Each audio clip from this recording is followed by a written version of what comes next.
What's up, guys? There's only 3 of us today because 'tis the season for messing with your D&D plans and going all over the place and doing things other than playing, so Doomsday Dawn is suspended this week, but I am pleased to inform everyone that the time has come for our 2nd annual Pathfinder Christmas One-Shot! This is basically as festive as I'll get in the whole year.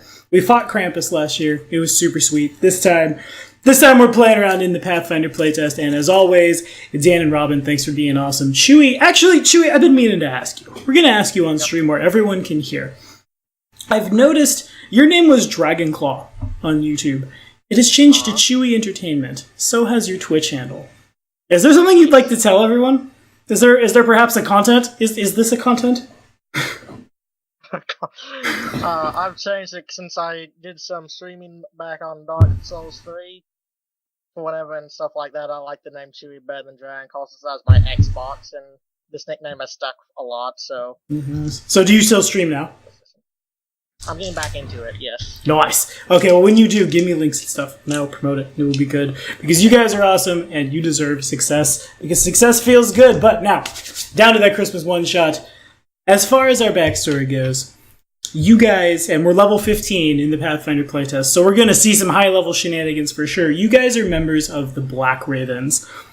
For those of us who don't know what that is, the Black Ravens are a military unit of elfin warriors, the Pathfinder Vikings, basically, whose duty it is to patrol the border between Irison and the eastern parts of the lands of Lenorm Kings. It's your job to kill the Winter Wolves, it's your job to kill the witches, and everything in between that seeks to cross the border, and also cross the border yourselves and do some raiding.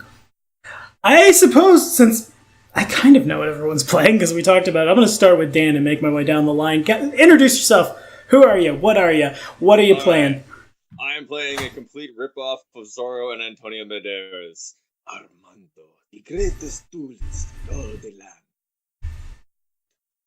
I want to say that that's the first time I've had a duelist by the name of Armando, but it is not with that same voice, and it's kind of iconic. Jeff, if you're watching, miss you, buddy. But it's good. Robin, what have you got for us? Well, I'm playing Elric Half, the Paladin of Christmas. Basically, he's worshipping the spirit of Christmas. He takes this religion very serious. So, pretty much like one of his most important things in his life is to punish those who make us on the naughty list. Which, like, down the line, it's pretty much like all the colored dragons and stuff like that, and archdemons. It's pretty long if you look at that list. The naughtiness is indeed long. Alright, fair enough. Chewy, what you got, bud? Okay, I am playing a half-orc ranger named Mikolas, which is the Slavic version of Nicholas, the name. And he was inspired by the Spanish Inquisition. So he hunts out the naughty people and brings them to the light if they're trying to hide. He's a ranger that has dipped into rogue. Nice. Sounds like Slayer actually is Inquisitor. Fair enough, I can take it. And you guys definitely would have lots of naughty people to punish, because you guys are the last line of defense between Irison going west and White Witching all the things. But tonight is a very special night. Usually, when it gets to this deep in winter, and I know I gotta explain this for one of us, because one of us is streaming from Florida. Sometimes it gets really cold. And when that happens, the water will change and fall in such a way that it's floofy.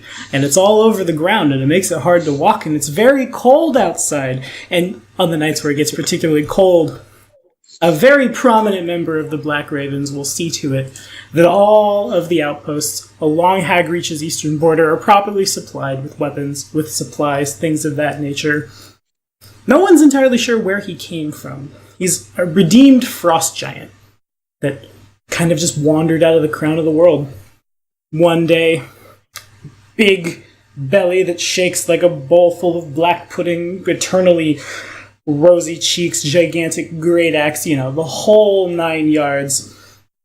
His true name has been lost to all of the ages, because when he came down from the crown of the world. The only name he would accept is Santa Claus, and he's called the three of you in for a special mission. All right. You guys are... I don't have a map of the LLK on me, but you guys are in the city of Trollheim, which is the capital of the region. Okay. You know that he's waiting for you in the Jarl's Hall, where it's also the headquarters of all the Black Ravens. If there's any shopping you want to do, if there's any role playing you want to do before we get down to business, that would be the time.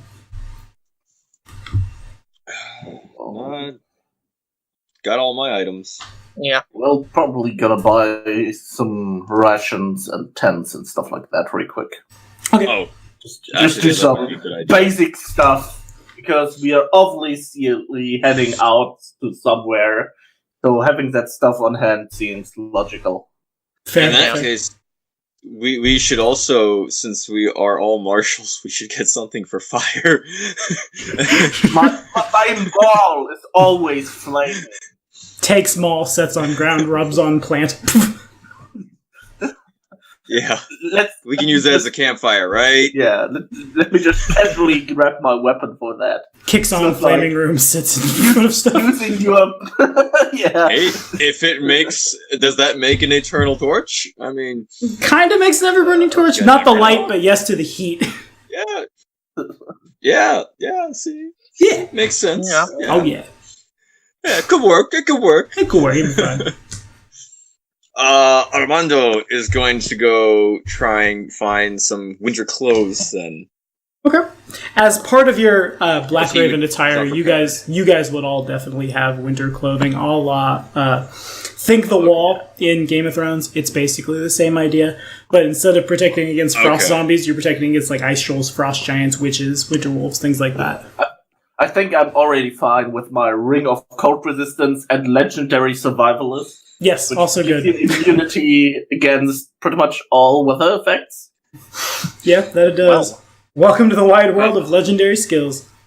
With my legendary intimidation, I'm sure I can intimidate the cold into backing off. Be warm! And it was so. Stay back, cold. Stay back! You do not want a piece of Armando. Stay away 5 feet from me at all times, and then there's just sort of a bubble of warm weather around you. He has his own pocket environment. Uses intimidating glare against the cold. Oh yeah. Chewie got anything? I have a legendary athletics. Well, yes, but anything you want to do before the mission? Oh. You got anything? Yeah, I'm gonna do a backflip. Well, that's acrobatics, I guess. Legendary athletics. Do you even lift, GM? Begins squatting the whole tavern. I suplex a boulder because I can. Oh, good. Well done. Okay, fair enough. Put me down. I'm sure it's not still legendary intimidation. I mean, if you're starting to suplex a boulder, that's kind of like intimidation. Yeah, that's pretty scary. If I saw some random dude suplex a boulder, I'm freaking out. There's a feat that lets you do that. Scared to death, picks up boulder. Dead. Okay, fair enough. You guys make your way up to Black Raven Hall, and sitting, I don't have a token for him. This is 110% theater of the mind, as one-shots are my favorite way to work on my improv foo. Again, this just gigantic, impressively powerful frost giant sitting on this well-carved, ornate, darkwood throne. As you guys open the door into Black Raven Hall, the cold seems to stop. Like, the wind blows and then here's threshold, but nothing more. The smell of meat roasting over the fire is just mouth-watering as everyone steps in, and this big frost giant steps up and just, "Ho-ho! It's you, Armando! Nicholas! Well, and you! The spirit of Christmas incarnate!" And he begins. It's kind of, the man is a little rotund, so when he walks, he kind of waddles, but in the same way that he is rotund, he's also muscles on his muscles on his muscles. So there's a bit of a shaking as he moves forward to the longhouse and just, "And how are you this evening?" He squats down. Santa Claus, you always know that I love to see you. Oh, yes, indeed. You're like the embodiment of what is what is important in my religion. It's all the giving you do. Yes! Giving! Gifts! The slaughter of winter witches! Ho ho ho ho ho ho! He slams his axe on the ground and fire radiates out from it. Armando will do an elaborate bow with his cape. Greetings, Mr. Santa. We meet again. We do indeed. Have you been good this year, Armando? I cannot promise I am always good, Mr. Santa. That's the important part.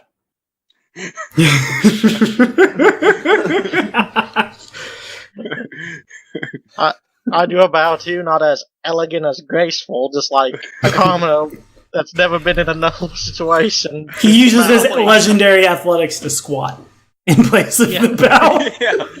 It's good to see you this fine day. Yes, it's good to see you, little one. Now, I have a very important mission for you three.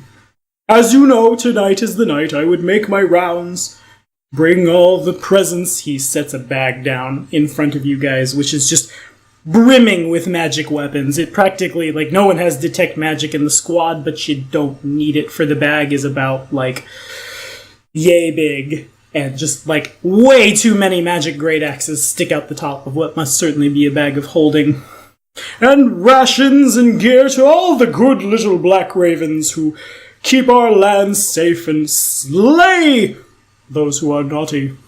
Unfortunately, I cannot make my rounds tonight. I have to go to the ethereal plane and fight Baba Yaga myself. Oh, I don't know how I will ever get the blood out of my clothes. He looks down at obviously very red robes that he wears. I need you three to make the rounds tonight. Take my sleigh. Take this gear. You must finish it tonight. Your fellow Black Ravens need you.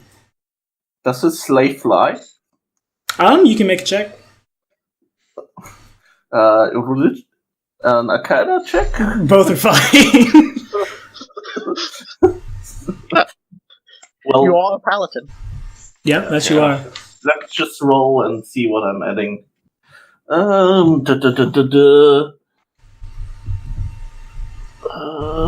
Well, religion would be plus 16.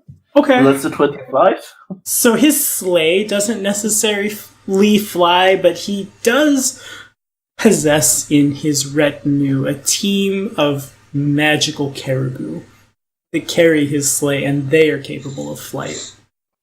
There's 9 of them in total. I assume they Carrying were caribou? part of the whole thing. Yes, the caribou would carry the sleigh. The sleigh itself is non-magical. It's really big. It's going to be kind of weird for you guys to sit in it. It's because the seat's much bigger than you, him being Frost Giant. So if it weren't a sleigh, you could say the caribou carried the carriage. Ha! Yes, you could. Alliteration. This Christmas one-shot. Ho ho ho. All right. Well, Is anyone skilled with what would you use for ride? that's a nature check. Is anyone skilled with nature? Everyone looks awkwardly at the ranger. Yes, I'm trained in nature. I focus more on athletics and moving. He's real good at he'll squat the sleigh. Are you skilled with these animals? Because Armando is only skilled with the ladies. Let's face it, when people get to where we currently are, we are skilled at almost everything. That's accurate. I think I can make them budge where we need them to go. They are indeed a little cantankerous. They get upset when have they don't have their food, you know. Well, that's no problem, because with legendary level of survival, I can feed whatever I want. Nice. So, do we have a map of every place we need to go, like, in the game? Yeah, we don't have a physical map, but I know. if you look at the map of the lands of the Lenorm Kings, Hagreach is in the very east, and you're basically just running the border.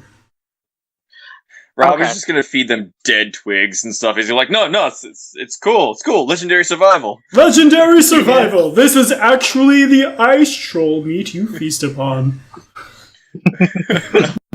Yeah. Hey man, that's pretty much what legendary stuff does. That's why you can jump out of pretty much like the stratosphere and land on the ground and do a Just little take a backflip and not take damage. Yeah, right?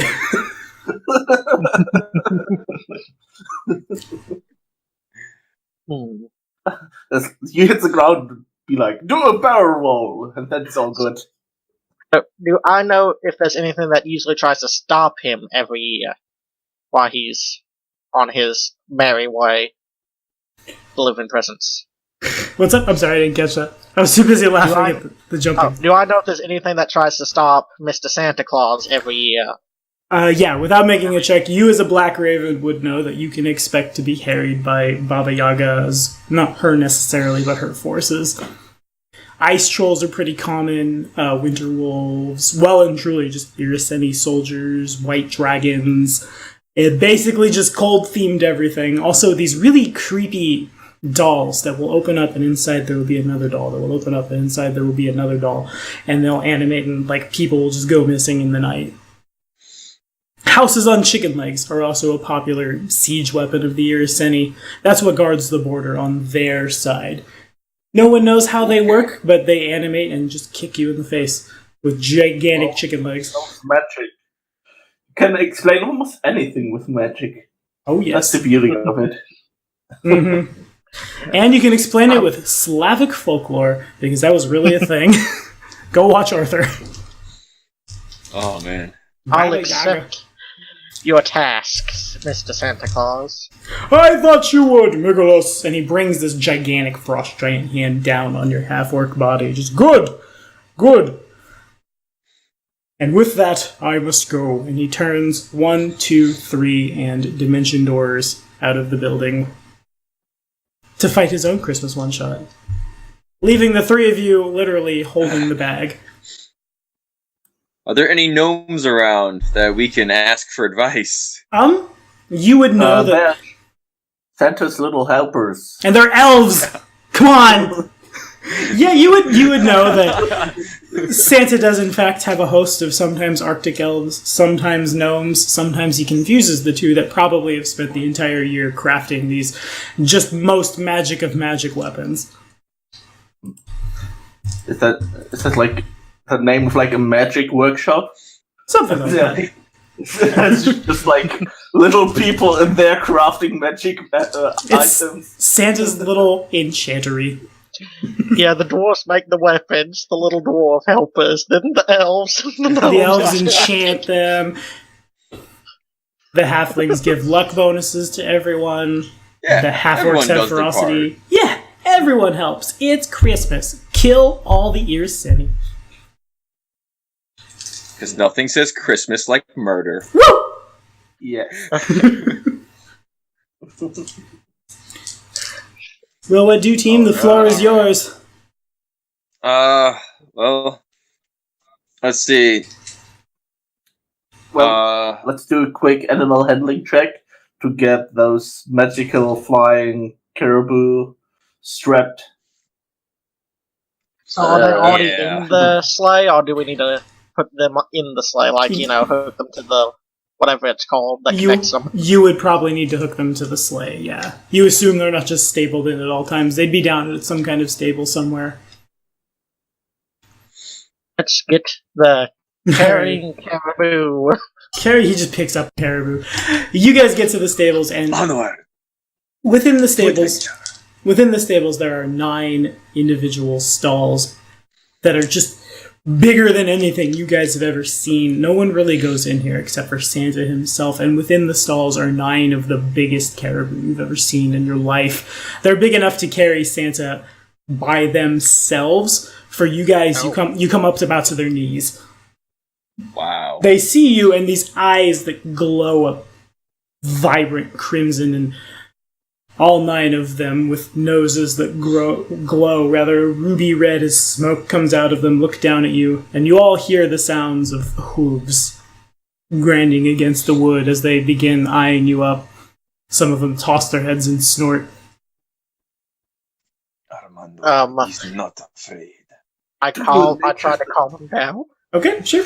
That's a nature check.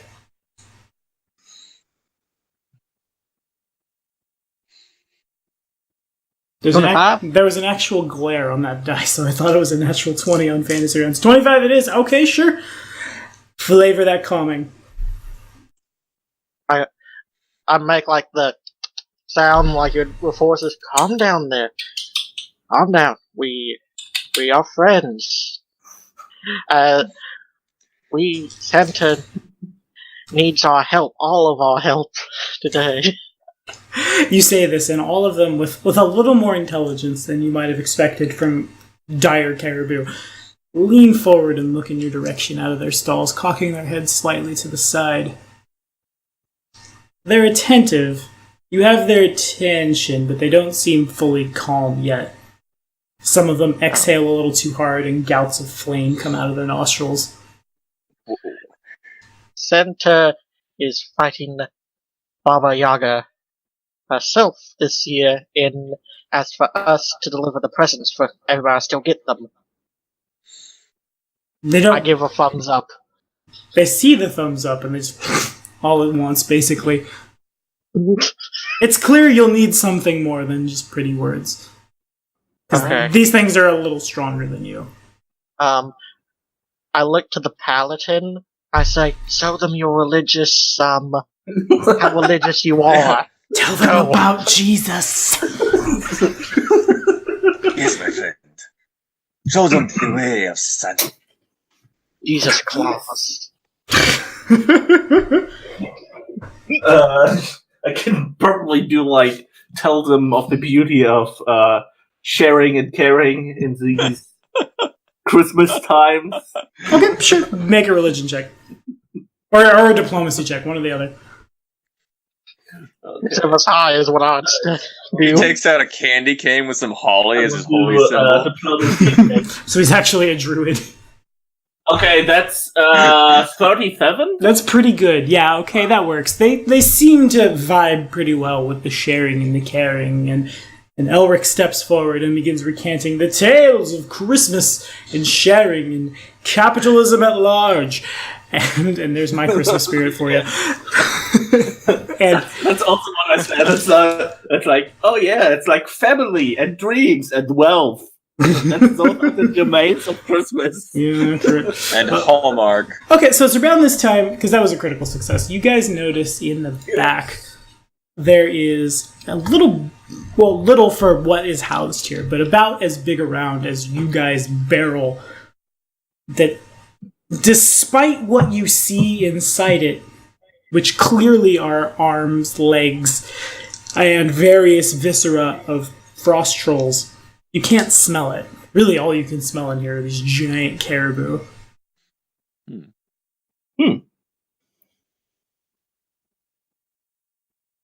As you approach it, because that was a critical success, you approach it and you can see that the inside of the barrel is lined with little individual fire runes, and there's embers at the bottom as well that somehow do not burn the barrel. As the ice troll arm grows a little more, it grows and makes contact with the side of the barrel, which shuts off the regeneration of the troll and stops it. Oh. You would track that these are probably the food source of these particular gigantic caribou. An endless food source. That is so metal. Yeah. We do what we can. Well, I don't have a cutting type of weapon to cut little pieces of the trolls for the caribou. Little? They need more than a little piece. Just a whole hand. So maybe one of you can cut that into pieces to feed them? I start hacking and slashing. What are you fighting with again? Hacking and slashing and attacking. Log swords? But what is the enchantment? It's frost. Yeah, so it bounces off. You hit, and then the frost overcomes the troll's arm, and it just kind of heals over. Like frost overcomes the wound and rapidly knits it. Well, the frost rune I got is the more potent one, and it ignores frost resistance. I'm tight. Oh. Nice! Nice! Okay, fair enough. In that case, ignore what I just said.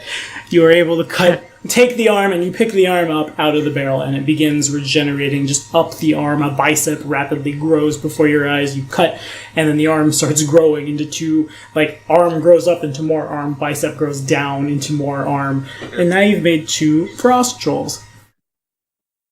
As you pick them. As you pick this thing up, all of the caribou start snorting and stamping the ground and looking in the direction of their food source. Feed them quickly. I feed Before one. they grow. Okay, so you feed one. You lift up the food, and this thing just leans forward, opens its mouth, and rows upon rows of shark-esque teeth behind the snoot of this caribou. I see that face, Dan. And rips it out. More and more metal. Blood drips down the throat of the caribou, as this clearly was, for all intents and purposes, a live troll that you fed this creature. And now that you get a little closer, Chewie, Nicholas can see there's a bright green cloth thrown over the back of this gigantic caribou that seems to be it's really bulky, as if something was under it. Oh, okay. So there's a cloth on top of the caribou, Over its like a back. saddle? Yeah, where the saddle would sit. There's just a cloth Okay. but no saddle. A riding blanket. Yeah, pretty much. Do we need to look under there? Don't know. I tell them about the cloth. In any case, this particular caribou seems satisfied and not out to kill you. Alright. That seems to work. Cut up more trolls. Yes, we must feed them all. I will look for the harnesses. They're not hard to find. They are not small. Neither is the sleigh that sits in the middle. The sleigh is... There's a big bench in the front and an open just container in the back for carrying things, but the back of the sitting part goes up to about I got to move my camera about up to here on you guys, because it is for a frost giant. Yeah. Nicholas goes feeding the rest of the caribou, and all of them seem, again, less bloodthirsty than they did moments ago. Do we need pittance and rope to climb onto the sleigh? No. Well, yeah, normally this is for frost giants, so you would need to make some kind of check, probably, to pull yourselves up.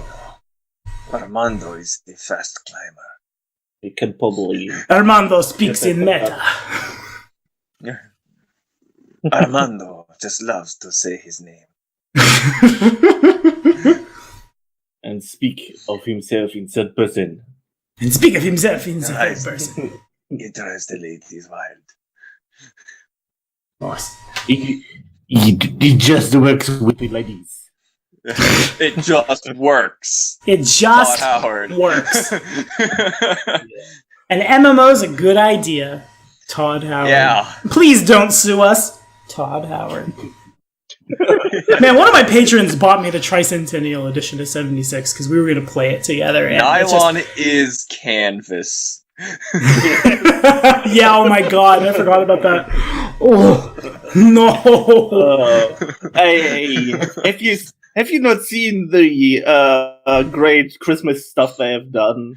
Like, we sign for like $20, and the emotes, which are just pictures, for $12. So you get like 12 thumbnails for $12, or the Christmas Santa Christmas costume for like $24. Is this a capitalism? Yeah, dude. But it's all reduced, right? The funny thing is, if they did it for like $2, I think people would jump on that and they wouldn't be upset. But I think I agree, it's yeah. 20 and 24, yeah, that would be the smarter thing to do from a PR stance. Accurate. The funny thing, or the sad thing, is that like other companies at the same time gave like free stuff to people, while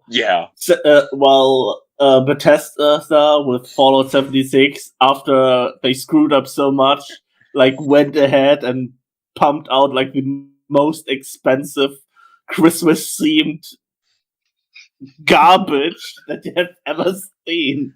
Classic. I guess you could say Bethesda's on the naughty list. I mean, I mean the Christmas stuff, like the emotes and skin and whatever, all in all is more expensive than the game by now. Because Yeah, the game- right. Armando's just like looking through the list, like, who is this Bethesda? Who is this Todd Howard? Crimes against humanity. Justice must be done. Look all the way down there. It says Electronic Arts. And this one shot becomes about going to planet Earth and killing bad game companies. EA's the first on the list. Yes, they are. This one shot becomes going back in time and leaving Star Wars Battlefront 2 in the past. Where it belongs, not behind a paywall.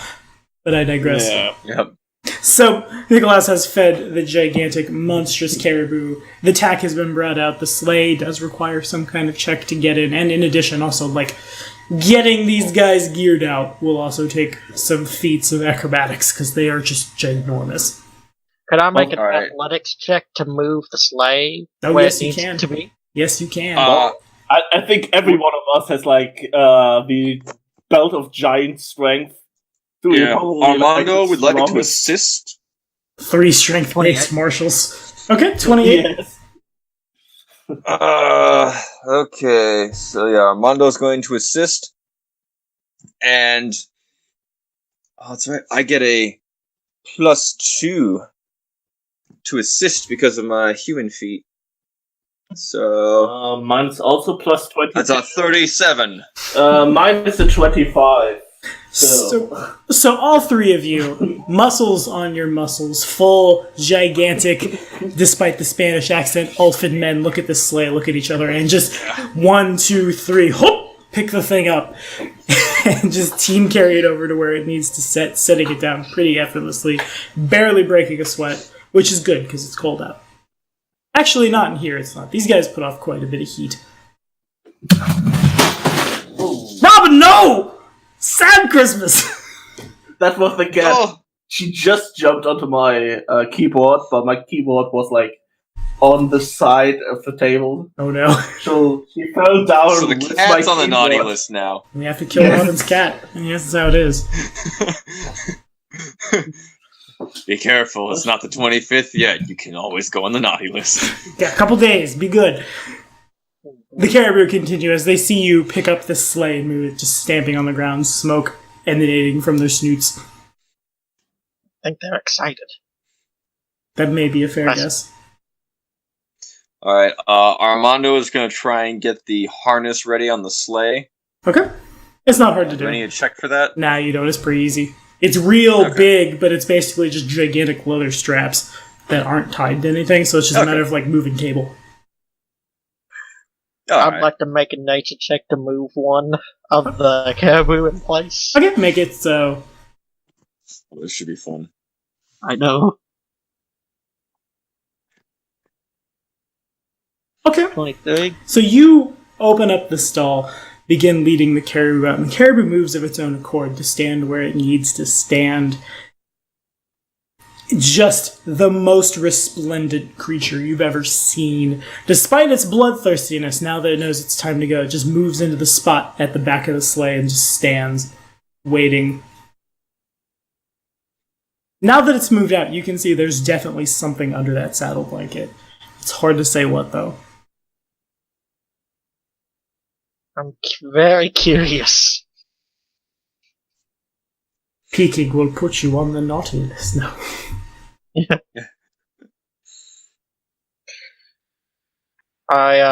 Essentially, you think we should look under where the shadows should be? What's under the blanket? These are the good. Of course. We need to know everything before we move out. Yes. Okay. So you look under the blanket, and by doing that, you basically grab and pull back. Because without climbing this gigantic thing, there's not really, like, it'd be impossible for you to see up there. But you pull back, and a gigantic golden wing is pinned to the side of the dragon. The blanket is much heavier than like you would expect it to be as you pick up and grab. You have to exert yourself a little. But it's pretty clear this thing is more than just a caribou. The wings, again, are a brilliant golden color. I'm just in awestruck at that. And I say, how good do I have to be to have one of these as a pet? Does anyone in the party speak Draconic? No. No. Nothing from Robin either? Robin is dead. I think did the cat get him? The cat's got his tongue. Nope.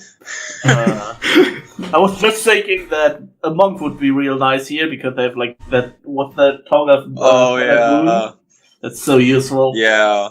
Accurate. Such an awesome ability. Speak with everything. Yes. So in that case, the caribou turns its massive head down to regard Nicholas and says something, and you recognize Draconic. You have no idea what it just said. Then it turns back, staring out in front of the sleigh in the direction of the door. The other 8 caribou just like they begin stamping again, impatient. I think they want us to hurry. Let's go, people. All right. Let's get him strapped in. I will help out strapping them in. And do I need to roll more nature checks? How many? Only if you want to try to get a better result. The 23 is enough. You don't necessarily have to roll 9 times, but all 9 of these massive beasts are led out to stand in formation and are strapped in. They, as you guys go to set their harnesses, they do like go down into a seated position, so you don't have to climb up them. Then stand resplendent, the 9 of them in front of the sleigh, stamping, and you guys can see how as they stamp, sparks come off the ground, almost as if like a car going too fast on gravel, and then you hit a particularly high patch. It's like that. It's a wonder the barn doesn't just outright catch fire. Yeah, it's something we do not want to do. Is hey, we took your reindeer or whatever you call it, and also your barn's on fire. That's how you get to the naughty list, kids. Merry Christmas. Merry Christmas.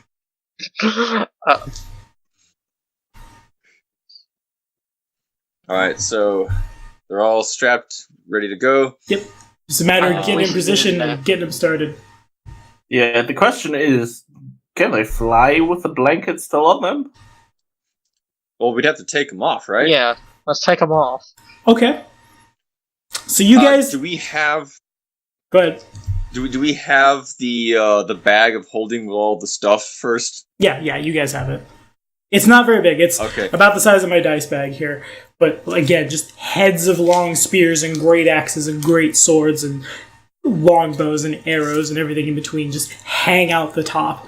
The smell of still just like fresh off the fired meat wafts out. Okay. You guys begin moving blankets, and as you do so, as soon as the blanket comes off, you don't have to make a check because the caribou will, like, as it starts to slide a little this way, the caribou is able to just kind of shrug it off as one of the wings is almost bigger than the whole of the barn. As it's not long before you realize 9 draconic golden wings on the back of these things. They begin stamping, and as the last one is set loose, they begin making for the door. The sleigh is pulled behind Get them. on the sleigh! Yeah, let's get on. Quick!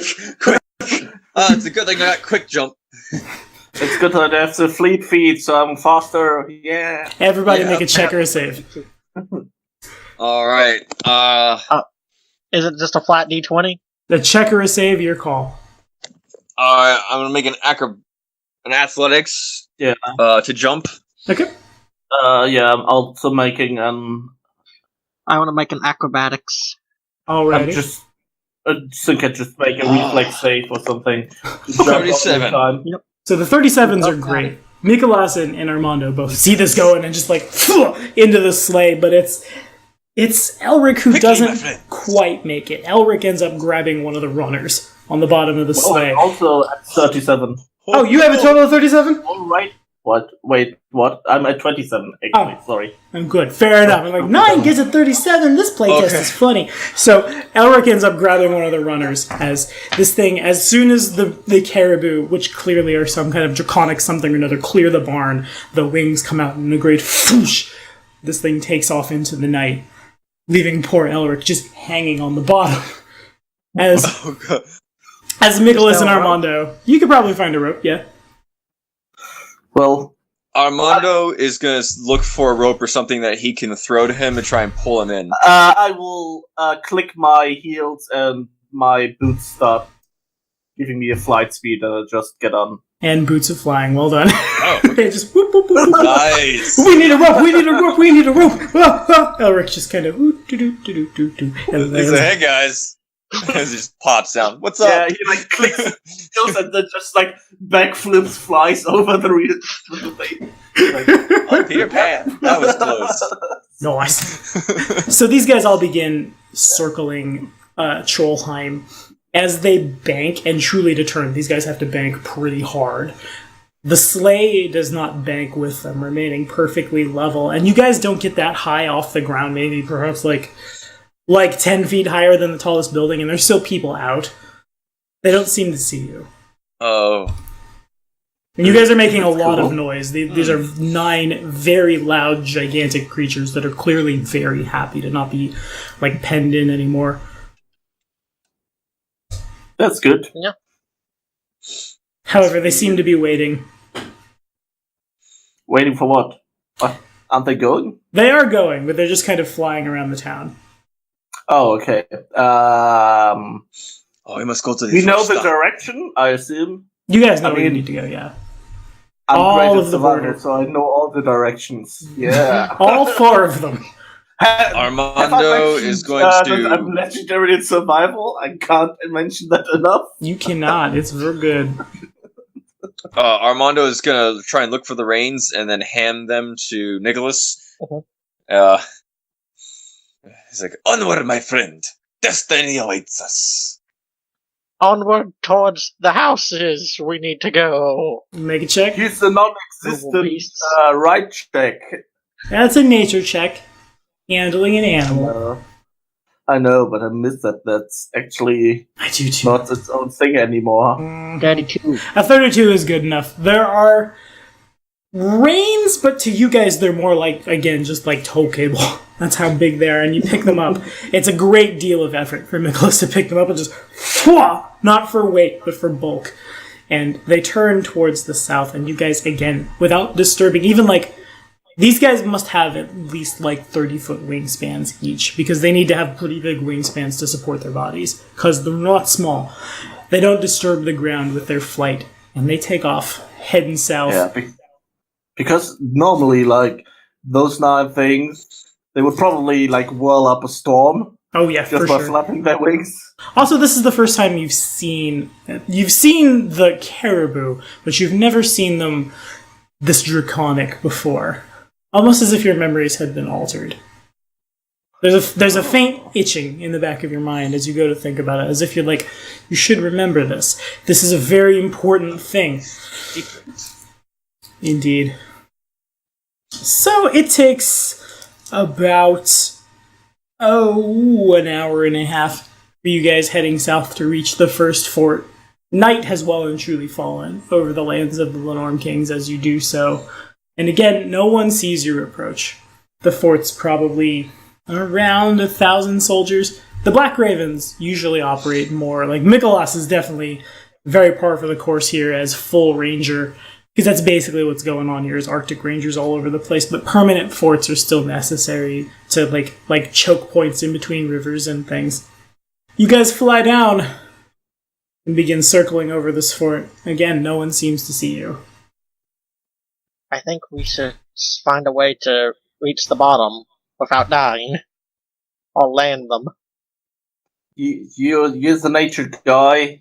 You do the animal handling check to land this thing. That's fine. If you screw it up, I can Landing. fly on by myself. If you screw it up, you will likely still land. I can't. I cannot fly. Raise your hand if you have legendary acrobatics, and then cartwheel.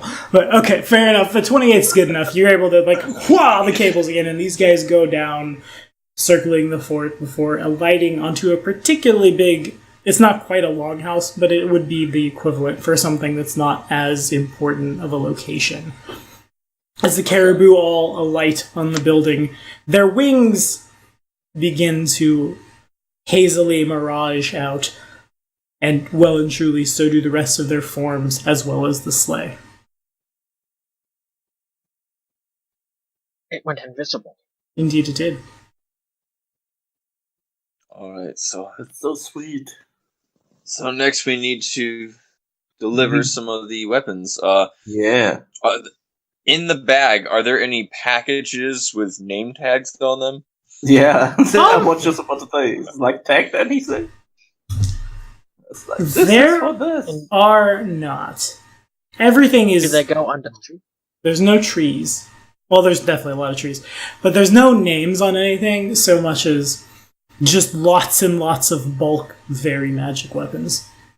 That's kind of a contradiction. Bulk, amazingly enchanted.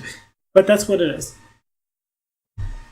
Alright, is there a list or anything Or how to many tell go us where? what goes where or to whom? There is not. Maybe this the bag of holding is enchanted so that you always grab the right thing? The bag of holding is I hope also a so. handy haversack. I look at the bag of holding and I say, "Set as magical, maybe you will tell us where it goes where," as I hold it up like lying. Okay.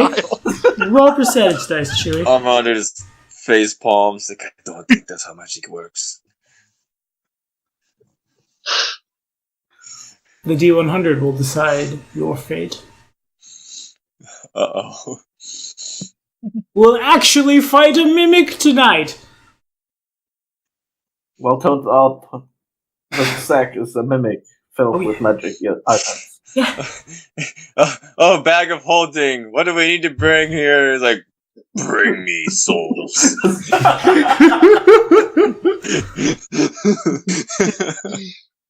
Feed me the souls of innocence. I just want to eat human flesh. It turns into Meatwad from the Aqua Teen Hunger Force. Anyway, Chewie, if you could throw a D100 at the board for me.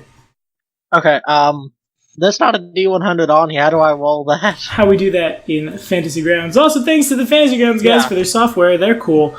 You right-click on the Um, D10, and then yeah. there's a percentage symbol. Oh, okay. Slowly, I'm learning how this program That's works. how it's done. I see it. 41. Okay. So you begin speaking to the bag of holding, which carries all of the things, and just, where do we go? And a little face forms right here on the bag. Because why not? The mimic idea was fun. And it's, well, I don't know. I'll just carry stuff. You guys have to decide. Well, we can just ask people their favorite weapon and pull it out. Where's Santa Claus? Hidden. You all ain't We never Santa got Claus. the Where's list. Santa Claus? Yeah, we- Santa Claus carries takes all the weapons to all the people so we can kill all the winter witches. Who are you? It's clearly He's incensed. trying to Baba Yaga. Huh! We are Santa's helpers this year around. Santa's little helpers! And he Yeah, didn't take me yeah. to fight Baba Yaga?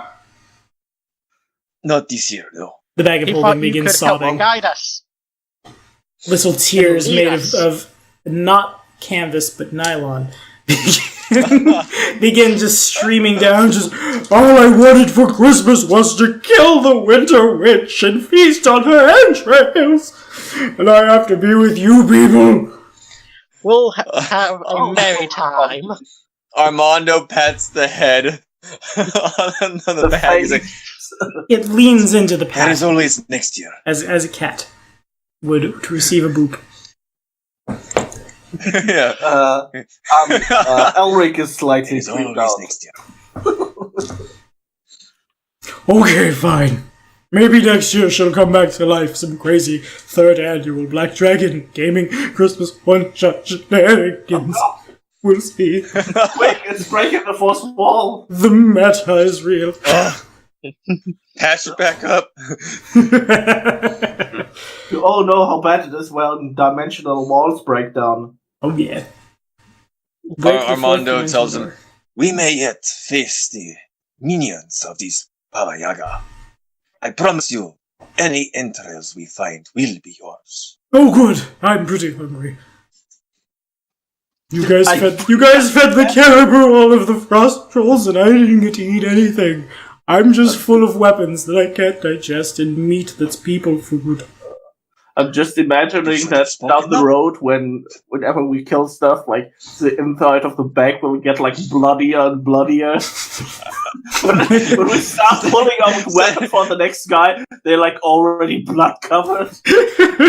So he's gonna come back and it's just full of blood. He's gonna dump it out and like, what did you do? What have you done? This smells like naughty blood. Good, good. Have a cookie. Dips cookie in blood. Okay, so with history of knowing Santa in the past, do I know if we need to stay hidden when giving out the presents? Make a society check. I say to the ranger, fighter, and paladin, but Yeah. okay. Joke's on you. Wait, what did I want? I took society. Oh, nice, well done. Plus 12, yeah, that's also what I have. Does that get anything? Can Armando assist? Oh, you can. Yeah, let's do that too. Great. I will also What do the the hell? assisting. 22, come on.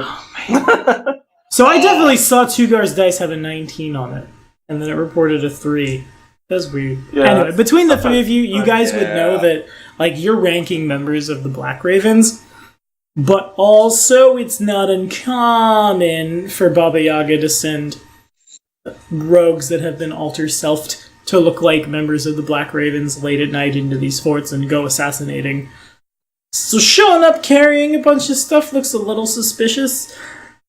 You might probably either try to do it quietly without waking anyone up, or at least be ready to say the right words so you don't set off an alarm. Oh, saying the right words, that's what I'm good at. Oh, good. I think. The As a password paladin. is Merry Christmas. Merry Christmas. Oh, it's you guys. Sweet. Did anyone else take stealth? Yes. Thank God. The look on Shui's face. Yes. Yes. Ah, yes. Well, Someone else did too. Yes. I'm not that great Well, in plate paladin. armor. I got to a bit. I have quiet allies. Might. Oh, that's good I because did I that as might soon as I jiggle. saw you put Paladin in the chat. I was like, I need quiet allies. That's fair. Yes, you do. That paladin is going to be so noisy coming down the chimney. Just clank, clank, clank, clank, clank, clank, the whole way clank, down. clank, clank, clank, clank, clank, clank, clank. They clearly need a new chimney. Alright, You well, guys never heard a thing. Is there a chimney on this house? Yes. It's a little meta, but yes, this fort has a chimney. All right. I looked to see if there's a fire lit in it first. Okay, there definitely is. Smoke is rising from it. Oh, that's how much damage? How much damage does normal fire do? It will Like, set you on fire. It's persistent fire damage. Yeah, I know, but like, what? How much is it? I think like a d6. Okay, wait. Armando looks. Can you guys fly? No. No. Armando looks at the smoke coming up and says, "Perhaps we use the door." Yeah. That's not in the spirit of Christmas. Yeah, dude, that's literally I anathema to reject that Robin's idea. paladin. Yes, my friend. But neither is being set on fire. Well, I do have the power to make everyone around me immune to things. Well, I can give everyone around me resistance 7 to everything, so we negate all the fire damage. That is the thing you can do. Oh. You can make us resistant to fire. That is A resistance to everything. In that case, including I say fire. we climb down. Let's climb the... Very Yeah. quiet. I will fly Should we and take make off our sure armor? that if someone falls, Okay. that I can stop them from falling. Well, So there was Elric one is the person first down, is what I'm hearing. Yeah. Okay. So I can, in case that someone is having a bad time, catch them. So in that case, Elric would need to make a stealth check, which then involves quiet allies from Nicholas. Yes. Well, currently I'm flapping, so Star Wars it should stealth. be quiet. Yep, that's plus 12 on top of that.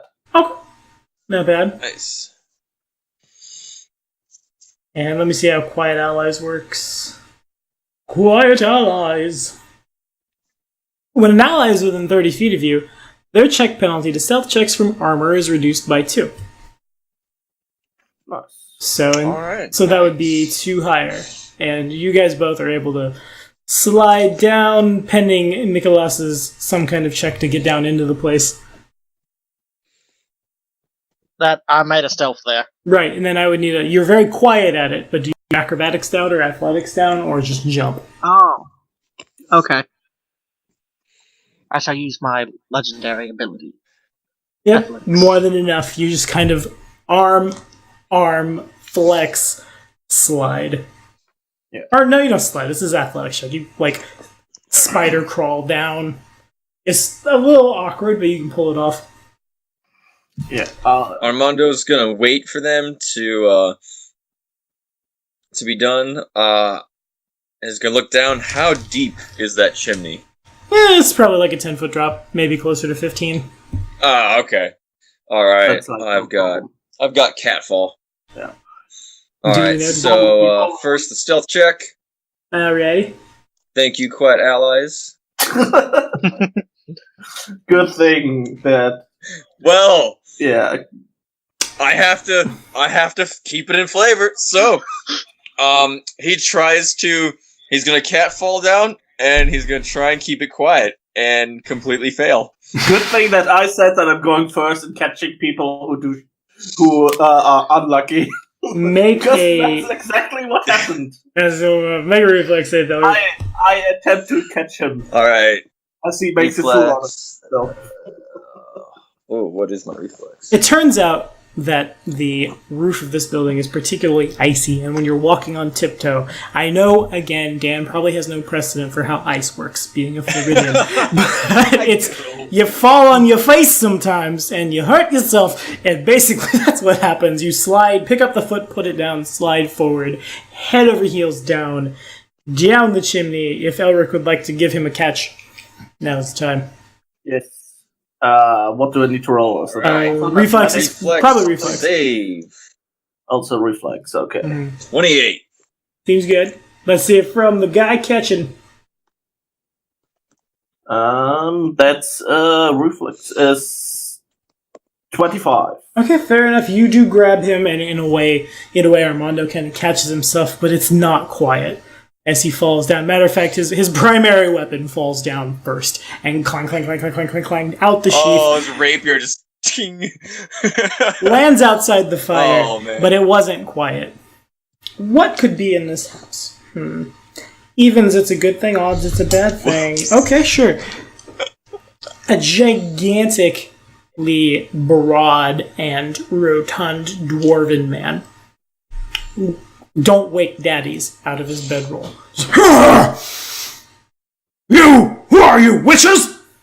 He gets up and begins pulling, like, his plate mail, bottoms on out of his, sleeping clothes, rapidly trying to arm himself, jumping on one leg while the plate mail's pulled in the other in the direction of his axe.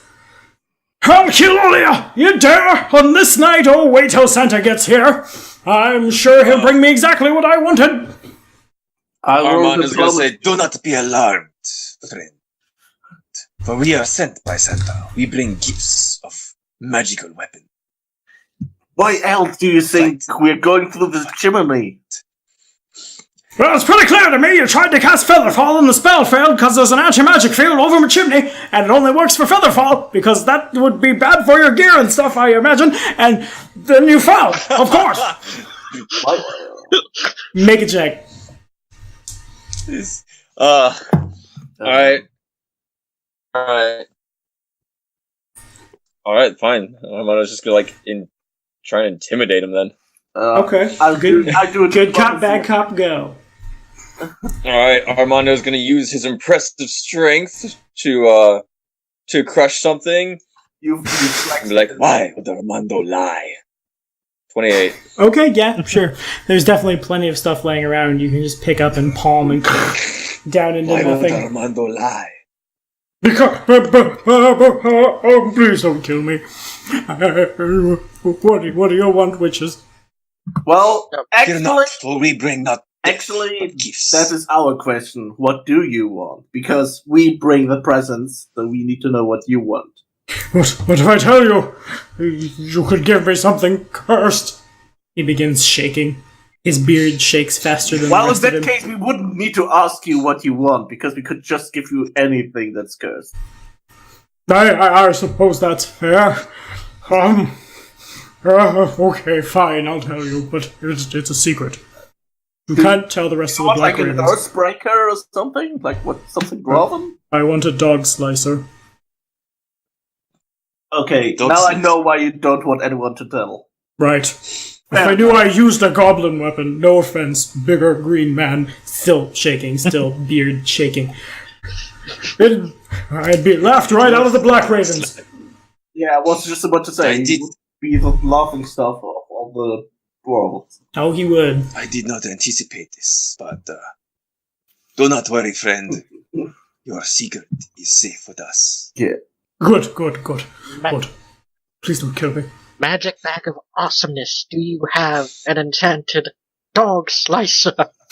Enchanted dog slicer, why yes! And it rolls over and out, like clang, clang, clang onto the floor. It basically just looks like a crappy piece of tin, as all dog slicers do, that's just been made to be sword shaped. And here's a little crappy wooden handle, and there you go. And here's a sword, and it clangs down, covered from blade to hilt in just runes upon runes upon runes, and the dwarf's eyes go incredibly wide. Oh!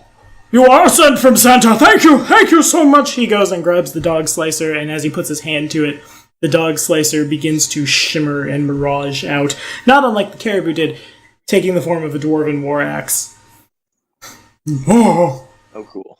no one will know that I am a coward and don't use dwarf weapons. Good.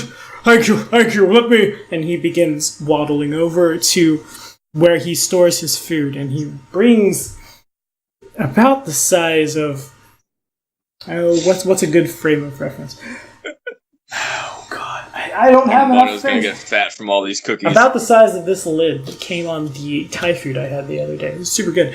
Cookies. About the half a dozen of them for each. And just, here! I need to watch my weight anyway! And you can tell that's an objective statement of fact. And I almost said objective statement of fat. Both are true. As he sets the plate down. Great. Cookies for Santa. We should probably collect all of those in the bag of holding, because it's getting emptier and emptier anyway, and we can bring all of Armando's those cookies as- and milk and whatever back for Santa. As Armando's eating one. Oh, yes. For Santa. I don't think Santa would mind if we keep our energy up, though. That's expected. You guys are working very hard. You need that sugar rush to keep I going. mean, it's okay. Yes, exactly. Energy. Since we're doing this pretty much all night long, we can probably eat some, because they will have at least enough prepared for a frost giant, and I don't think even all three of us combined can eat enough for a frost giant. You cannot. No. You might be surprised. So there will be stuff left over even if we eat our bowl. How many people are in this fort? In my Or we fort, know how many gifts? Yes. 750 of the finest black ravens this side of Hagreach. He nods over, All right. the dwarf does, in the direction of the head of a winter wolf that has been mounted over top of the fireplace. You just came down. Took that one out myself. Me and my pet riding boar and I. Not 2 days ago. Meat's still probably kind of fresh. Impressive. You have skill. Thank you, sir. Now, with this dog slicer, I will have more skill. It has the backstabber quality and is objectively a pretty good weapon for rogues. Which is weird, but alright.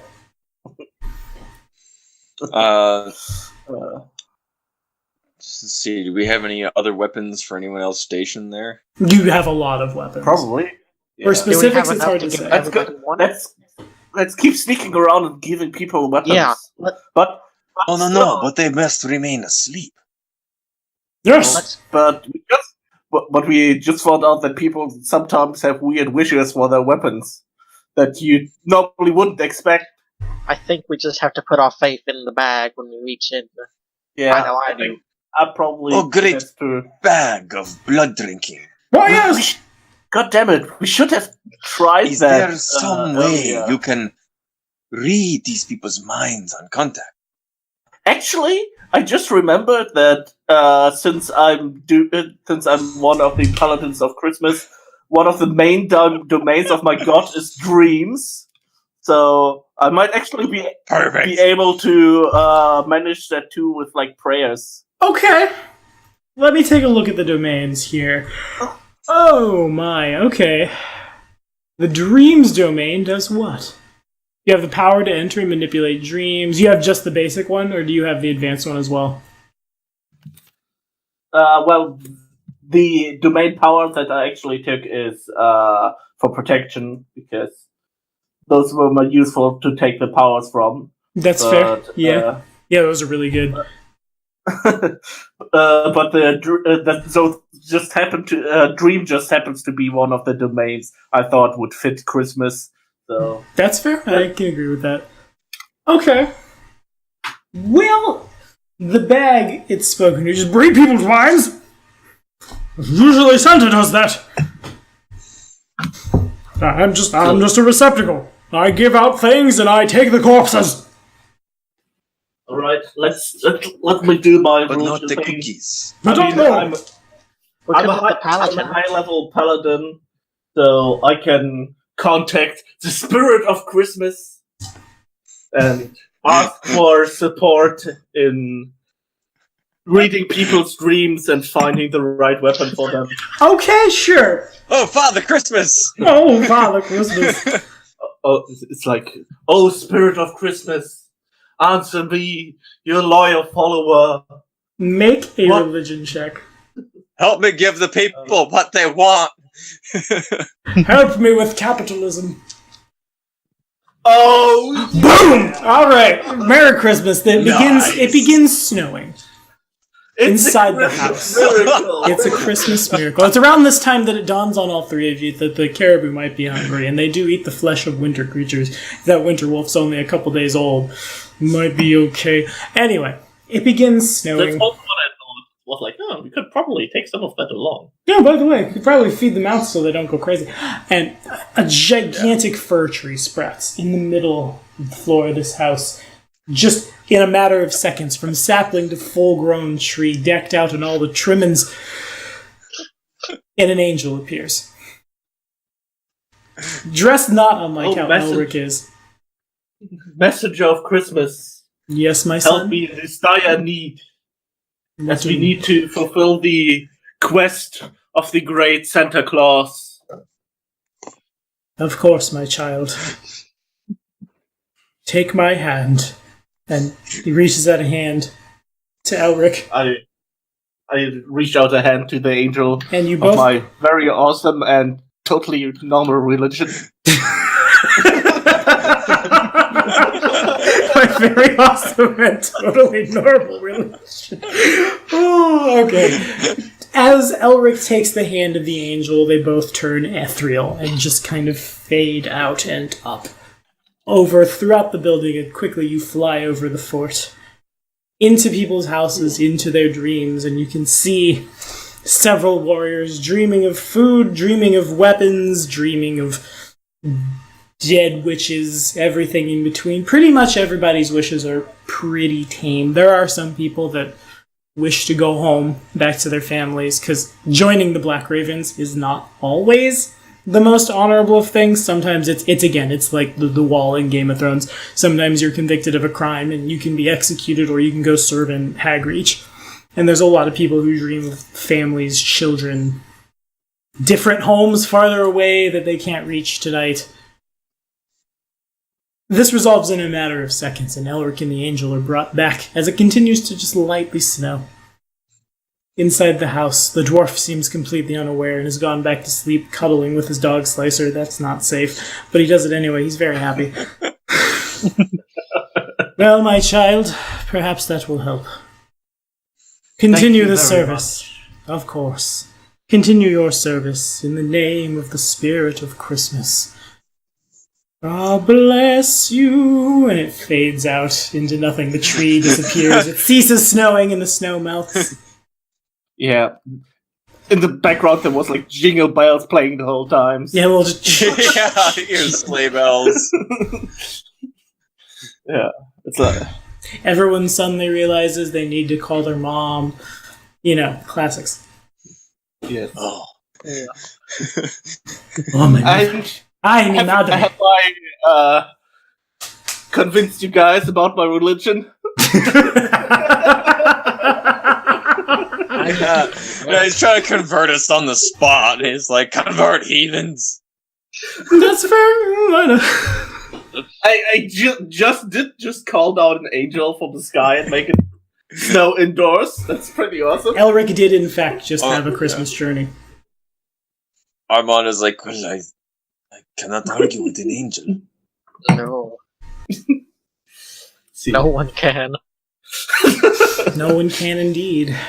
Yeah, you know, their skills checks are way too high. They're so charisma based. There's like no way to argue with them. Everything will instantly fumble. Yeah. Oh, your all critical successes with an angel counts as critical fumbles. Oh, Jesus. Protection from everything. That would be overpowered. Okay, so what do we do with the rest of the weapons? Alright. Go to the houses? I've seen the dreams of all the people here, so I can tell you which one wants what weapon, and also I can tell you a lot of other stuff, which I probably shouldn't, because that's like breaking laws about personal information and stuff like that. Yeah, that's fair. I think that would be best. Yeah, I shouldn't leak datas like some kind of Bethesda with like their cards and stuff of everyone who ordered the Power Armor Edition. Yeah, no doxing. We thought we were playing Pathfinder. We're actually just ragging on Bethesda. Good, it is good. Merry Christmas, Bethesda! Merry Christmas, Bethesda! Give us a better product! Please. Yeah, it's like Fallout 76 is pretty much at this point a bad mod for Fallout 4. Yeah, that's accurate. Ridiculous. Alright, so we'll have to quietly distribute presents then. Yes. I think it would be more efficient if we just climb up to the side of the house instead of trying to land the caribou every time.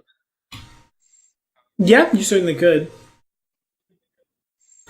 Okay. I just imagine like flying over the house and like just pulling out weapons and throwing them out. Yeah, It's like we just great toss them lethal down weapons. the chimney. I feel like a legendary skill feat would do that. I'm sure that nothing bad would happen when you throw out lethal magic weapons from air. No, you'd be fine. You're so fine. But you guys are No, definitely someone able is to. told it to activate it, so it's good. Yeah, they're deactivated when you let go of them. Yeah. Until you pull the magic javelin. Oops. Oh no. It's not like Whoa! just normal weapons would already be dangerous. Oh man, I just dropped that exploding arrow. Oh no. Oh, this necklace is pretty. That'll go there. Oh. Oh yeah. Guys, we should go. Goodbye. Guys, we must go right now. It's like, oh, someone wished for just go. a Type 5 magical necklace of fireballs. And truthfully, someone probably did. Lots of things out here are vulnerable to fire. So lots of the gifts you're passing out as you go from house to house, whether flying over on the sleigh driven by these increasingly ornery and hungry draconic caribou, or going house to house. Lots of people are getting just basic flame runes, alchemist fires, necklace of fireballs, exploding arrows, forge wardens, magical shields of Torog that shoot out fire when they're struck. Nice. I will do survival checks to collect meat whenever we find more of those winter wolves. Okay, sure. That people have slaughtered. Make it so. And hang up on the wall. Okay.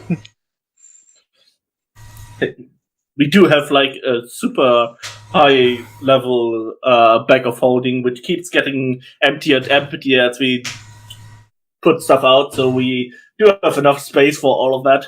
Mm-hmm. We can probably fit several winter wolves worth of meat in there. Mm-hmm. Okay, make the survival check. Alright. Now just don't know terribly, because otherwise I'm pretty good. Yeah. Let's see, what's my bonus? What's my bonus? My bonus is... It's plus 19, so that's a 30. Nice! I was guessing at what the DC might have been, and I thought it was 30. I'm learning the playtest. Okay, yeah, sure. In addition to finding lots of troll bits that have been hung up on the walls, in the center of town, tied to a pole, by her arms, her ankles at the bottom, lots of kindling all around the bottom. There's a white-haired woman, clearly a winter witch, who is set to be burned at the stake tomorrow morning. Oh. The caribou see her. They begin sniffing the air, and she looks up. She can't see them. She can't hear them. But the sleigh does begin turning in her direction and diving down. I think they want us here.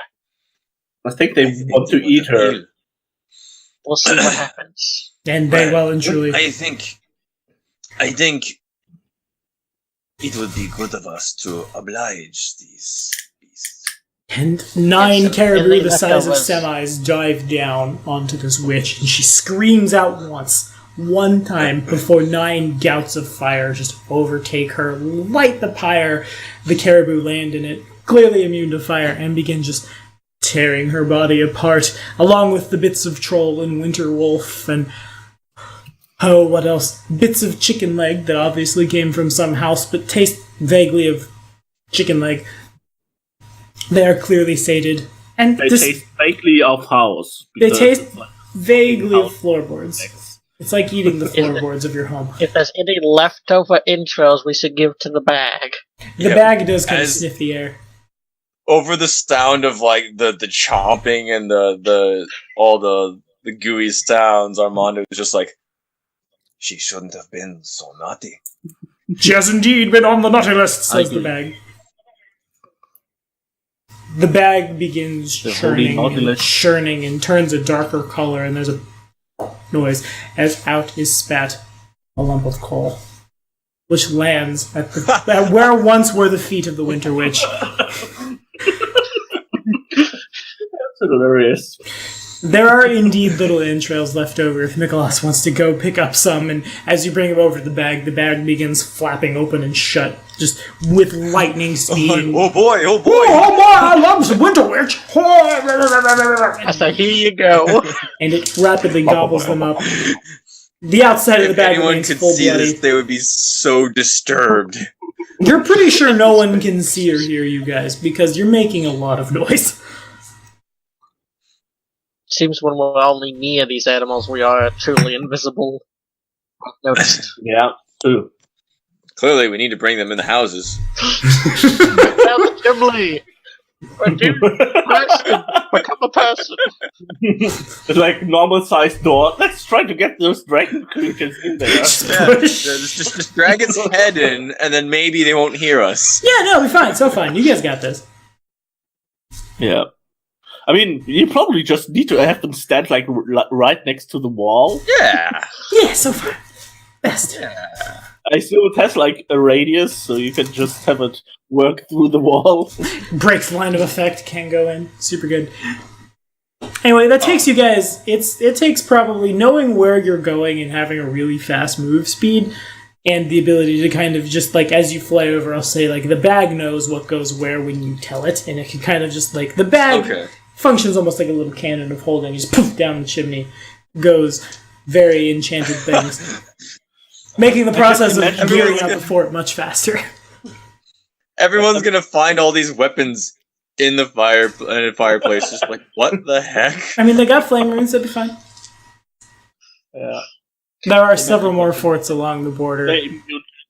And in addition, you guys find lots and lots of cookies and milk and various other sweets that have been left behind for your frost giant friend. Yeah, we store all of that in the magical bag of holding.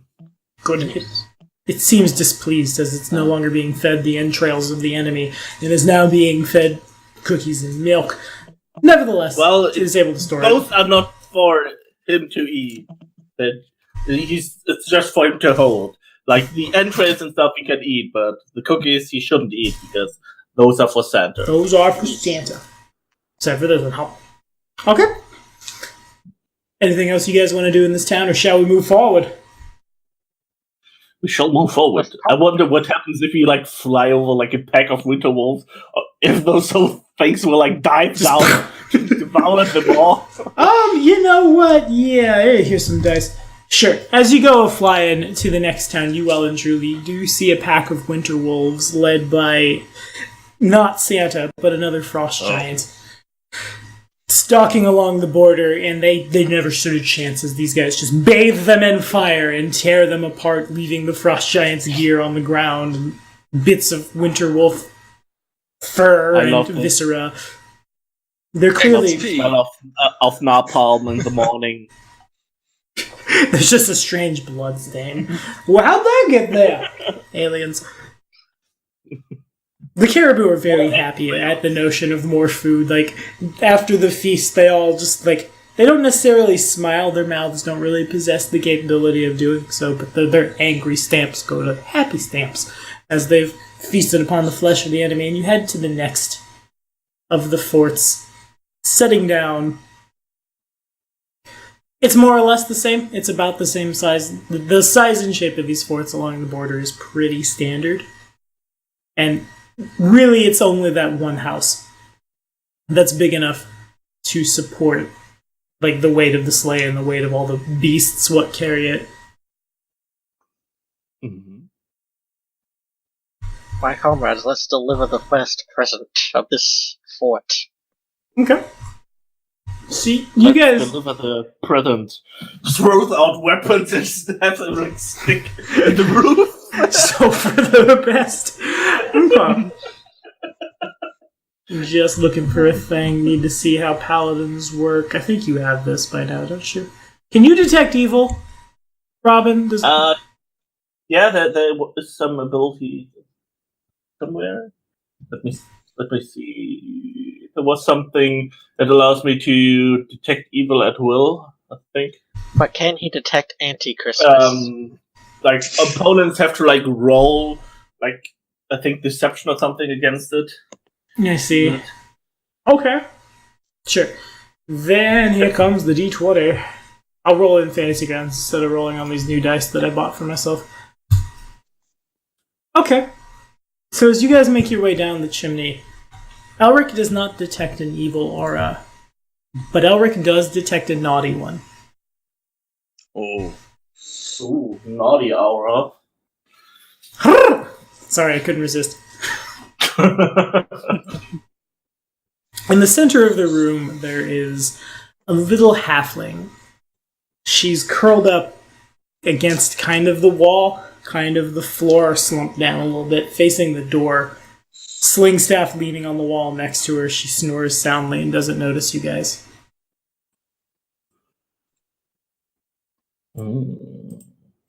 She's the one that I detect naughty from? Yes.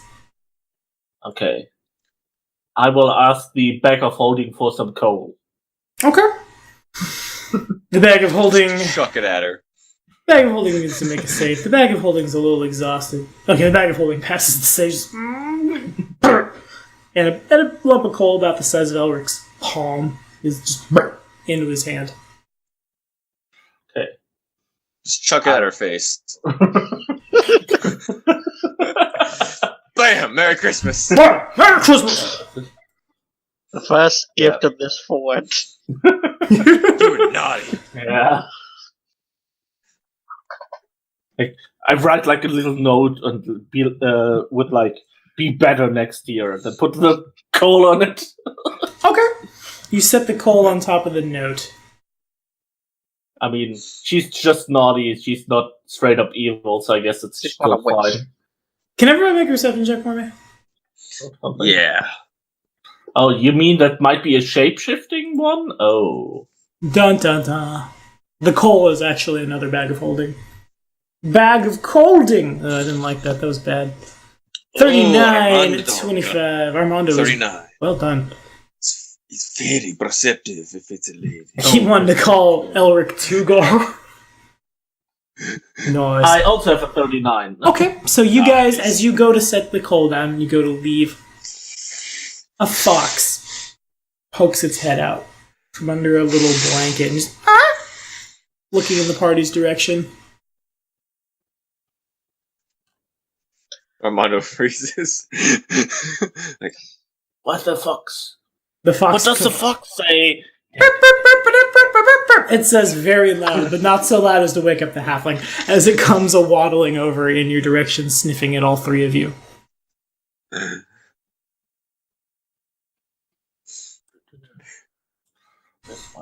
I try to make friends with it with nature. Sure, make an nature check.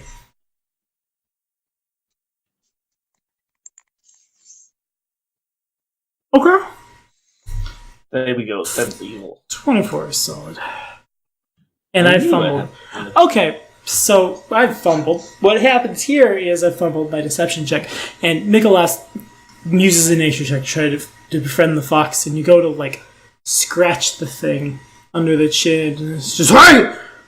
That tickles! And then it realizes it said something it shouldn't have, and just clams up and goes running back into the little blanket, and the halfling woman wakes up.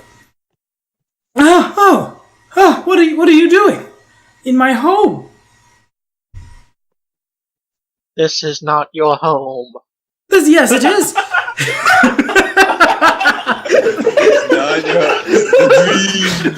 It's like doing the Jedi trick. It's like, yeah. You have drunk too much eggnog. Anthony says ho ho ho on Twitch, guys. Nice. This is not your home. Yes, it is. This has been my home for years. I've fought the forces of Irison for 25 years. And this is the thanks I get. I want to roll an That is- insight to figure out if what she's saying is true. Okay, we're making Because a check. if it's not true, then she might actually be a shapeshifter or something. What is that? Make a perception check. Okay, another perception. Posed by my deception. Alright. Man. Not a good Christmas for me. Alright, that's a 30. Okay, so she might possibly be telling the truth, but what you're hung on at this point is that the fox could speak common and was clearly very magical of a thing as it like continues to cower and it sounds like it is trying to sound like a fox, but actually just sounds like a people. Just fox noises, which might imply a familiar. Yeah, that's pretty much what I assumed. That is an interesting Oh, right. fox you have. Witches have familiar. And in I was addition, like, the halfling's I hair was is like- pretty silver as well. Yeah, I was like, oh, whatever. Wizards Armando is going to thing. intimidate the fox. Okay, make it happen. Are you doing like the deadly Alright. intimidation one? Where you like kill people? No, not deadly. No. Scared to Just, death. he The wants fox. information.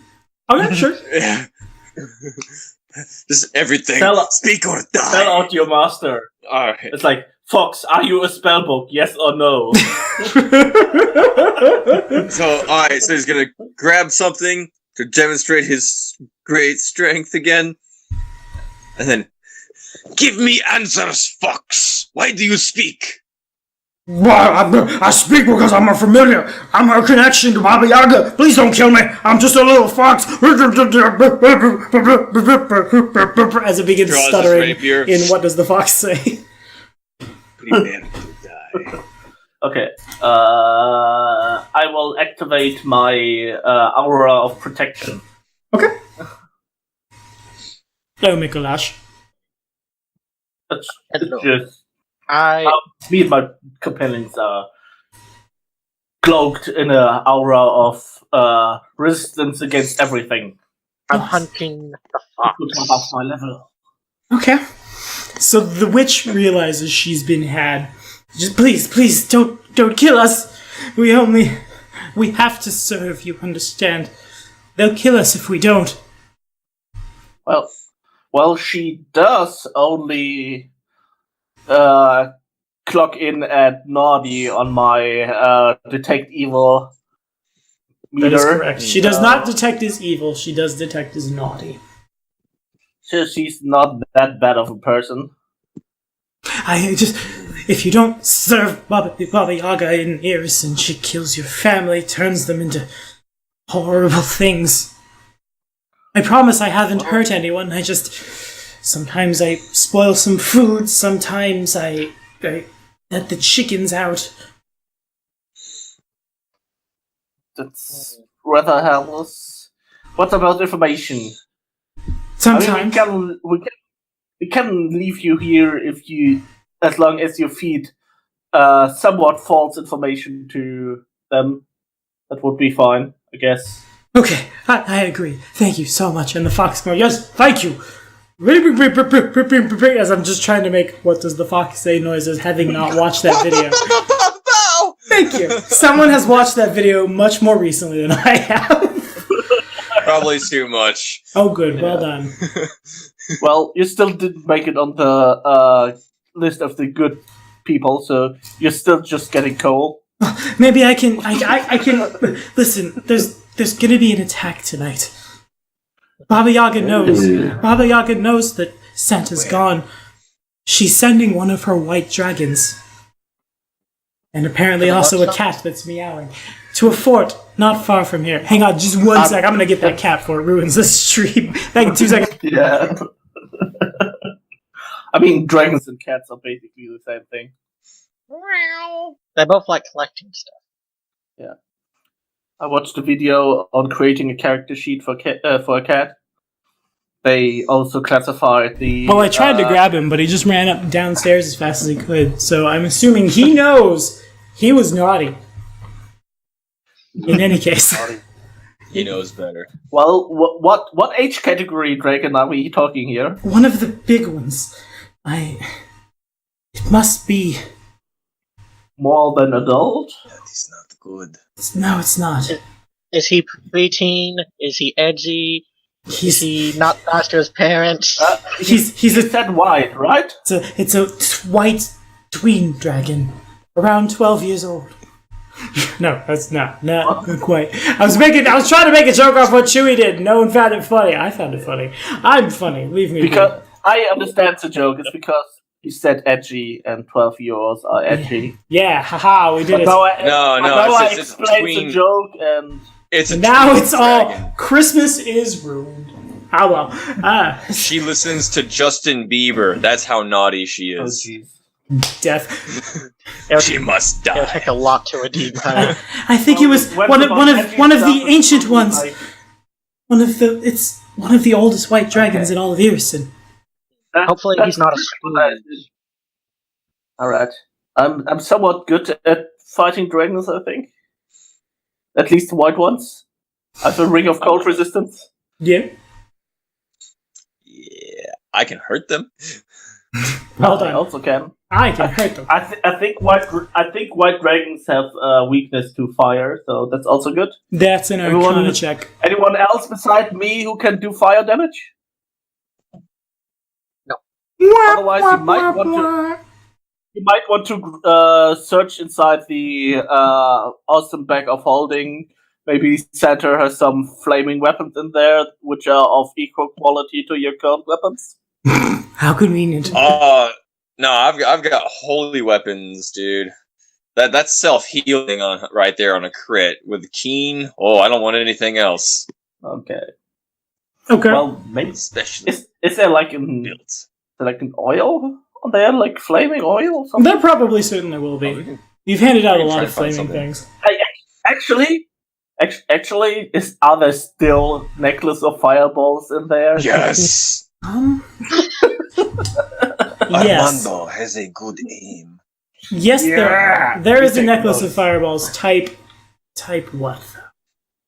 To the control F for necklace of fireballs. I can't just type just necklace. That will ping a lot of magic items.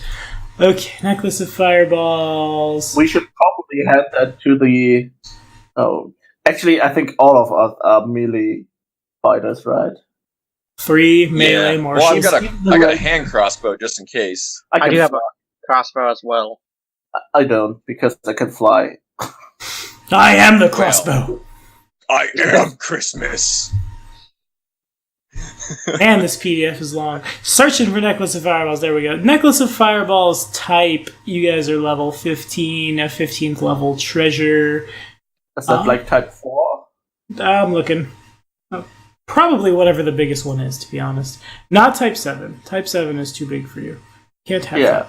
So type 5, we'll say. Type 5. Nice. So that's 114d6 fireball. Actually, that's not the case, because I imagine the necklace of fireballs will receive similar errata as the rest of spells have. So it's actually probably 116d6, 214d6, and 412d6, DC 30. Oh. Yeah, because it's as the spell. Mm-hmm. You assume that would get buffed as well. Yeah. Yeah. However, it's clearly for someone other than you guys. Taking this necklace will in fact be a naughty action. We can't have that. So I can't do that. Don't tell the paladin. If someone is taking it, it's not me. Armando did say to Santa that he's not always good. He just tries. Okay. Armando removes it. His rapier was out, so he's going to look at the tiny witch and say, "Well, since you gave us this information, we will spare your life. But you should do better next year. Try not to be so naughty. I'll do what I can. Okay, just they'll kill my children. Don't hit on the witch." Armando he's a woman, could never hit on a lady. You're hitting on him all the time. Okay. I intimidated her. Fuck, not her. I see you. The halfling woman, you say, would never hit on a lady, and she flushes a little. I'm sorry, it's been so long since anyone's talked to me that way. Half of the military in Iriston has child sent and eat children to sustain themselves, and they've taken my whole family. You don't really have time for love when you're trying to survive. Maybe we could run off together. Leave this whole place behind, Armando. She runs up to you. Armando is like... Armando's Duty God. Armando's like, "I will never forget you, my love. But adventure awaits." I understand. And then he gets ready to leave. I understand, and she, hand over heart, watches you as you go back up the chimney. As Armando has performed his one Armando action and his one naughty action, taking this necklace of fireballs. The fort is about the same size of the last one, and it's basically the same story. You buzz over the top in the bag of holding, which is a little mad at Armando. Just leans over the side and just and various magical fire things, and sometimes just outright food falls out into the chimneys. out on the homes. There's no witch at the stake this time. The caribou dragons don't get to sate themselves with blood and violence. Are there any sentries around? Yes, they don't see you. I'm more about. She just said that there will be a dragon hitting this fort soon. So. Oh yeah, Mm-hmm. yeah. We should Well, she said it would be nearby. Well, did she say the fort or nearby? Not this fort. There's another fort nearby. Okay, let's go to that fort. Nearby. And there we should probably wake everyone up, because while it is good that everyone is asleep while we are handing out presents, it's not good if everyone is asleep while a dragon attacks. And Accurate. what better Christmas present than riding along helpers of Santa? Haha! We will count us telling them that a dragon is about to eat them a present for this year. Yeah, that's a Yes. good present. No one dies. Okay, Or sure. at least it's a good act. Yeah. Balance Not out a that naughty naughty act. Stole from someone. Yeah. Saved a whole fort. Okay, so you guys take off. As you take off, it begins to snow. It's not long before basically anything out past like 20 feet from your characters is completely obscured.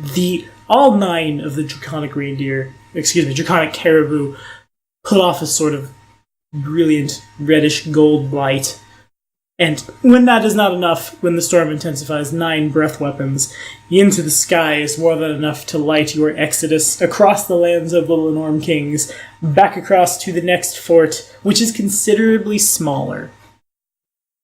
It also looks like it was attacked recently. Not as in like 5 minutes ago, but as in perhaps like a few days ago, as if the wooden palisade that surrounds the fort had to recently be rebuilt. Yeah. Well, I doubt that we Sir, can. this is the place. I doubt that we can involve the caribous in the fight, because it would probably wreck the dragon.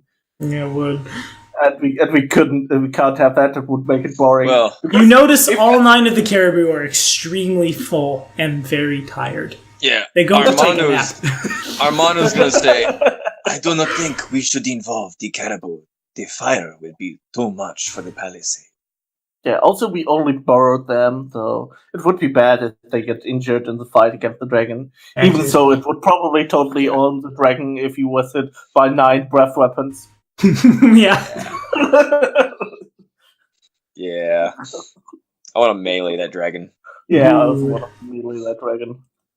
You've arrived in time that the fort is not presently being attacked, but if the witch was telling the truth, it's probably going to be attacked soon.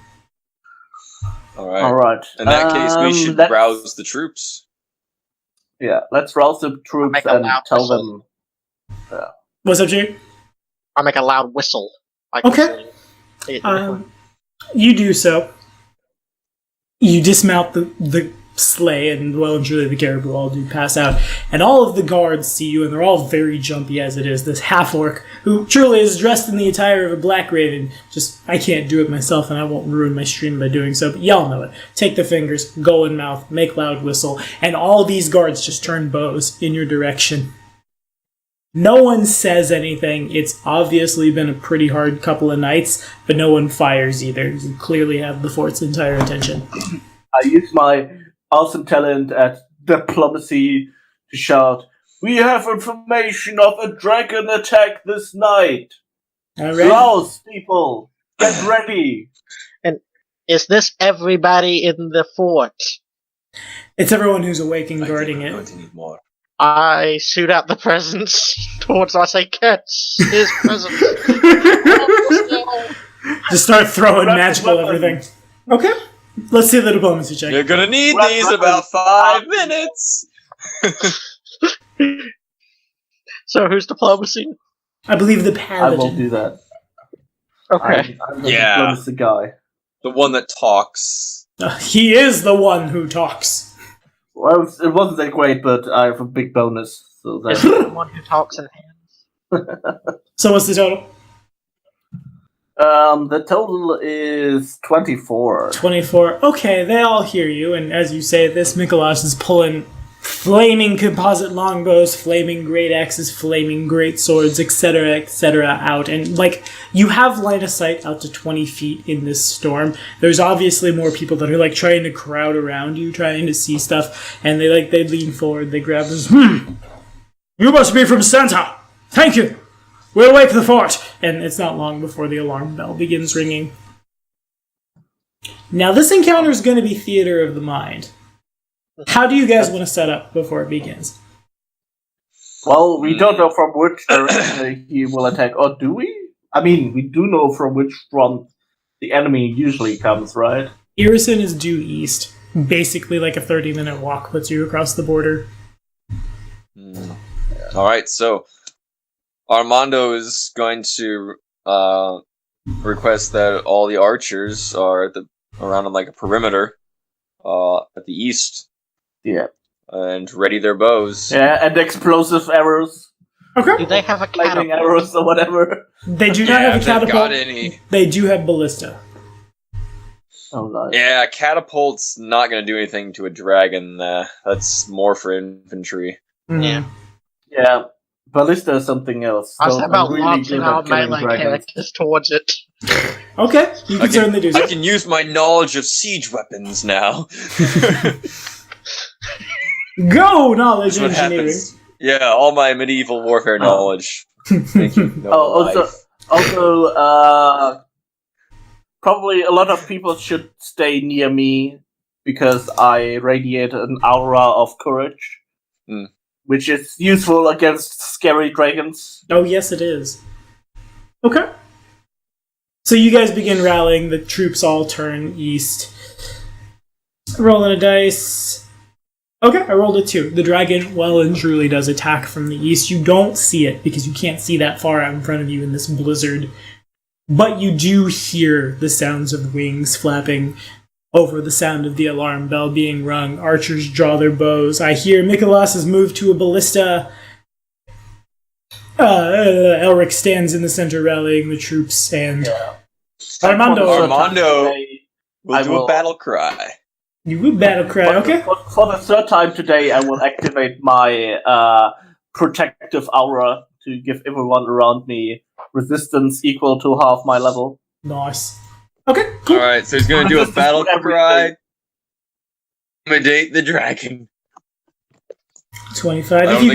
If you guys could indeed roll initiative. I've rolled a 15. I add what? I'm using my perception. Is that many?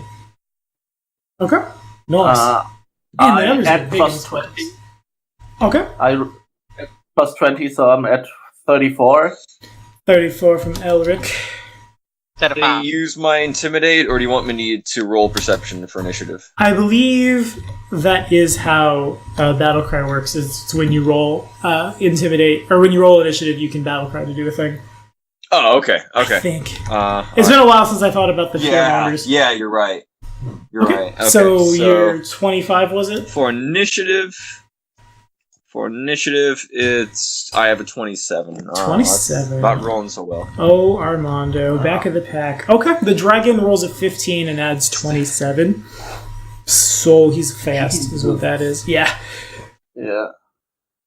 You never really see the thing, but you feel the cold wind push over top of yourselves and the rest of the Black Ravens as suddenly the storm rapidly intensifies in front of your face. You know all too well the dragon buzzes over and activates its breath weapon. If everybody could make me a reflex save. A reflex save, alright. Come on. And now we're going to test 3 level 15 characters versus a CR 15 All right. creature. God dang it! Oh, Tugar! Oh, That ain't good. poor Well, Sugar. that ain't good. What's the number? My number is that plus 18, so 23. Okay, a 23 is 1 over the fumble line. So that's good. Oh. So I need 2, 3, 4, 5, 6, 7, 8, 9, 10, 11, 12, 13, 14, 15, How's 16. that ring against double damage? Everyone else passes and we'll take half of this. 49 cold damage as this thing Ooh. just flies over and a draconic roar echoes throughout. Well, I do have a ring of cold resistance, so I resist. good. Well, Very good, very good. And everyone else who is near me resists 7 of that. Also good. oh, all right, awesome, You did it. awesome. And So if you- 17. Yeah, so if you halve that and then reduce it by 7. Okay, so as that happens, you hear the sound of the dragon stopping short. Somewhere above you. It's hard to say, but the blizzard has clearly intensified. Hello? Hello? I still hear He you. froze. You Oh, we froze. lost him. What? I guess we won. Oh, he's Oh, back. there we go. Hey, You froze. you froze, Chewie. No! I had problems on my Kingmaker stream all It last got night, too too. cold. It did, yeah. I didn't freeze. I live in Florida, like Dad does. It's never cold. Yeah. Palm trees everywhere. Anyway, super cold suddenly. It really is pine trees. Really? Slash pines. Oh, neat. I learned something about Florida today. Anyway, the creature ends its turn somewhere above you. You can't see it, and it passes now to Nicholas. Okay. How does a ballista work in this? Do I just roll a 20 and add what? Well, we have no idea. This is a playtest. Oh, the ballista's in there. Okay, never mind. Then I just won't do that. No, you can. I guess. You're untrained, so Yeah. So make an attack roll. You're untrained. I'm just gonna roll a Do d20. you roll against touch for those? You do not. I think. Don't. So that's 11 plus let's see. I thought that. Ballistas rolled against touch. It's cannons do. Ballistas don't. Anyway, what's our total, Chewie? A 26. I thought that all 26. siege weapons roll against touch. Is that with a -4 on it for being No, non-proficient? I didn't add that. Hang on, I forgot about the -4. I So was saying it then, was it would be a 22 and misses. 22. Yeah. You fire up, and the ballista discharges, and you clearly, over the sounds of the snowstorm, hear the sound of the ballista bolt snapping as it flash freezes, and not unlike a pine tree somewhere, just bits of splinters, without doing damage, of course, rain down onto the defenders. It's that way. I point. Awesome. Is that your whole turn? That was one action. Oh. Okay. Let's see. I stealth beside the ballista. Okay. Like, Yeah. I'm like, this thing missed. You can use the We only ballista had as one cover. shot with that, so. You only get one shot. You didn't miss my By the way, do breath weapons actually count as spells? They Don't think so. do not. They might. Why do you ask? Because I have a reaction that gives me a +2 to saving throws whenever I'm targeted by a spell. That would work. It has the arcane, It's- cold, it's and divine. evocation. So I imagine it would. Yeah, it's Divine Grace. It's one of the paladin abilities that you can get. Oh, yeah. Well, that still would cause you to fail. You're over the fumble. Yeah, I line. know, but I'm just asking for For the next one. future rounds of breath weapons. Yeah, fair enough. Okay, a 25. You go to hide Nicholas, and have you and you have one more action as you duck down under I the want ballista. to make a nature check on this dragon. Okay, sure, can do. Okay, what is your question? What are you trying to determine? I'm trying to determine what is this type of dragon's primary attack? Is it up close personal? Is it back? Is it stayed to the back? Well, you would How does know. it do combat? You would know that white dragons are considered to be the weakest of the true dragons and truly almost feral. Probably assumes the fort is pretty undefended, or at least the defenders have been softened, and it's probably just gonna toy with you guys for as long as it can, and once it thinks it has the advantage, it will dive down. Okay. And if that is your whole turn, at the end of your turn, because you are within a thing, because it happens when the breath weapon goes off. Okay, so you can only take this once per round. There's no save, but at the end of your round, Nicholas, Yes. take 7 points of cold damage as the air around you has.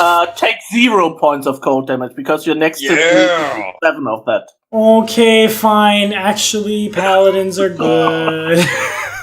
Alright, Robin, you're up. Yeah, aura of awesomeness. Aura of Yeah, cool, yeah. suck it, dragon. Yeah, also, if the dragon comes too close and starts fearing us with his aura, do remember that I'm reducing the amount of fear you take by 1. Everyone hug the paladin. Yes. Dude, that combined with my bravery from fighter, oh man. Seems Yeah, good. It's like you can never be afraid. You will not be Yeah. afraid. Armando is never afraid. Alright. I will take 1 action to activate my boots, and another action to use my lay on hands, which get automatically heightened to my highest possible level, which should be 8th. Right. That is correct. So I heal for 8d4 plus charisma.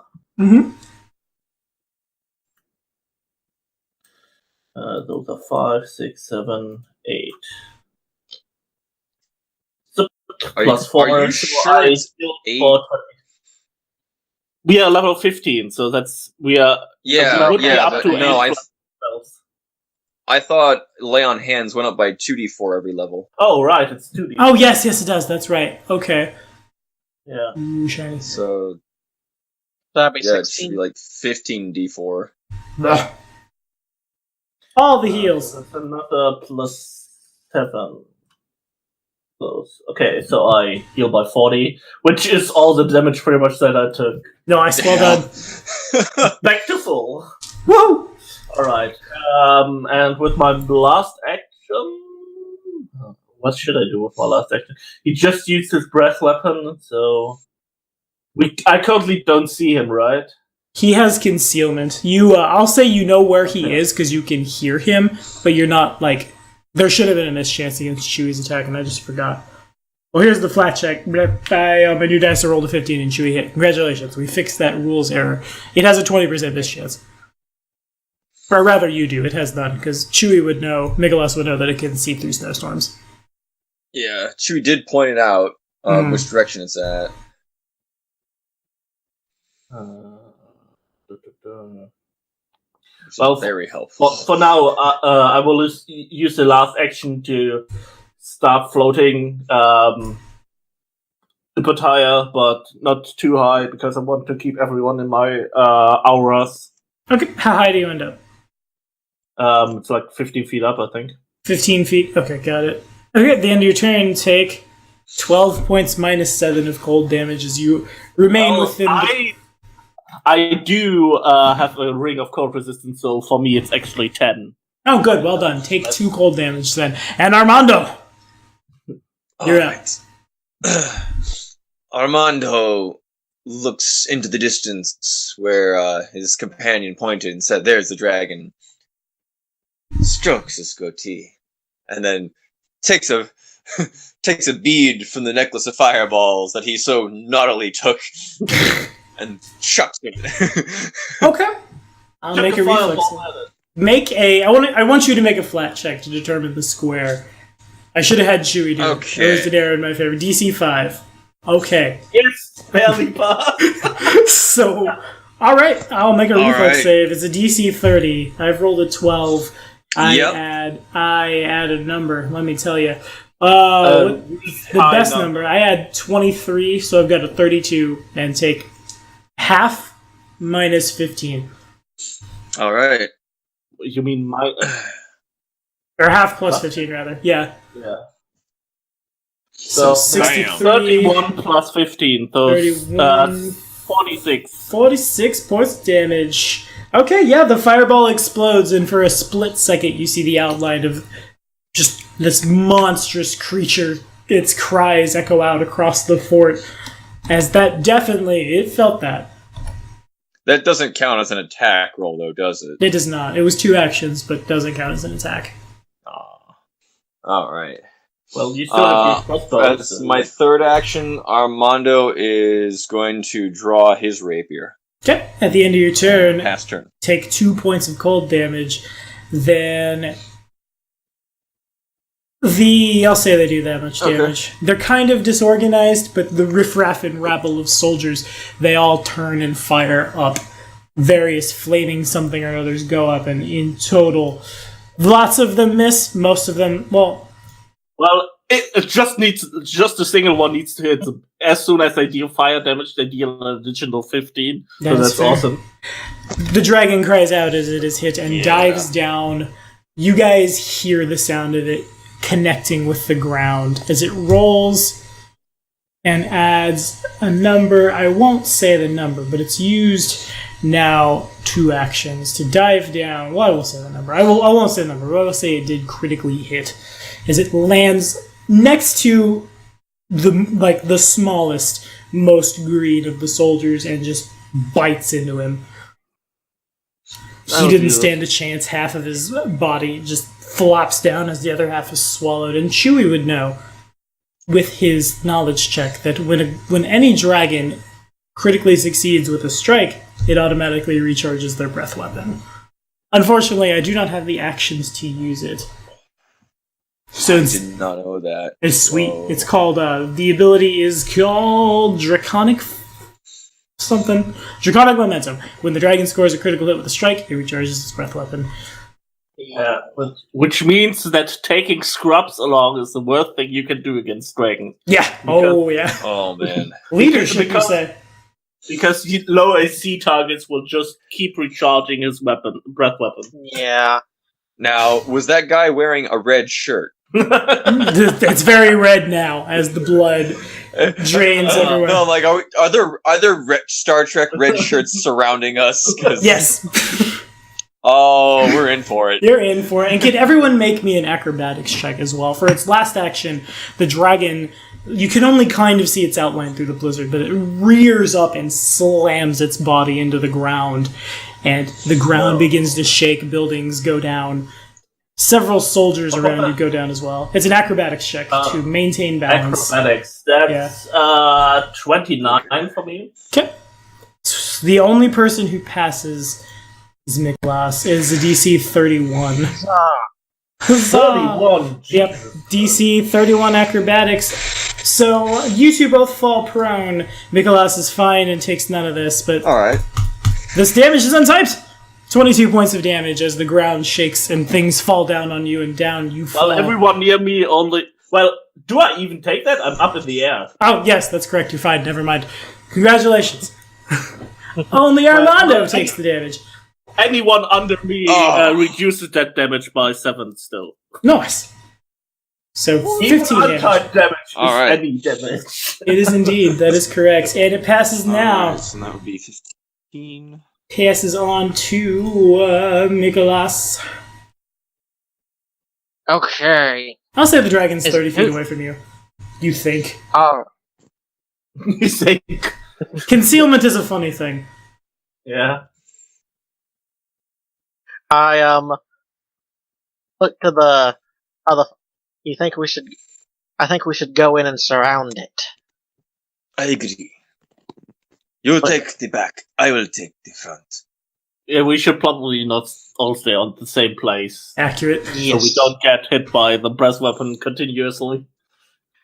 Let's go. Okay. As I'm going to stealth walk towards. Okay, it's so real hard to crush the dragon. So you go to walk towards the thing, and once you leave the ballista, there's no more cover between you and it. Gotcha. People have problems seeing through the blizzard. It does not. He's like, I'm sneaking. I'm sneaking. I have a Jedi mind trick up my sleeve for you. You don't see me. You do not see me. You don't see me. No. What's your move speed? It is. Let me check. How many skills? It is 30. Okay. Do you have any means of mitigating difficult terrain? Yes, I do. Okay, then you're able to spend one stride to get right up to it. Yay! Yeah. I'm going to hit it. Now ready?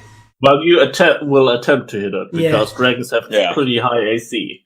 Doesn't have a low AC. And I mean pretty high, I say ridiculous. And I'm using my... Well, no, that's 2 actions, and I already used 2, haven't I? You've used the second attack will be the strike. Presently, you have used 1. Okay. So you can I'm using my double use the slice. 2 action. Yeah. Okay. I was about to say you could get the 2 action attack. I don't think that hits. A 30 does in fact miss. Right. And the second one...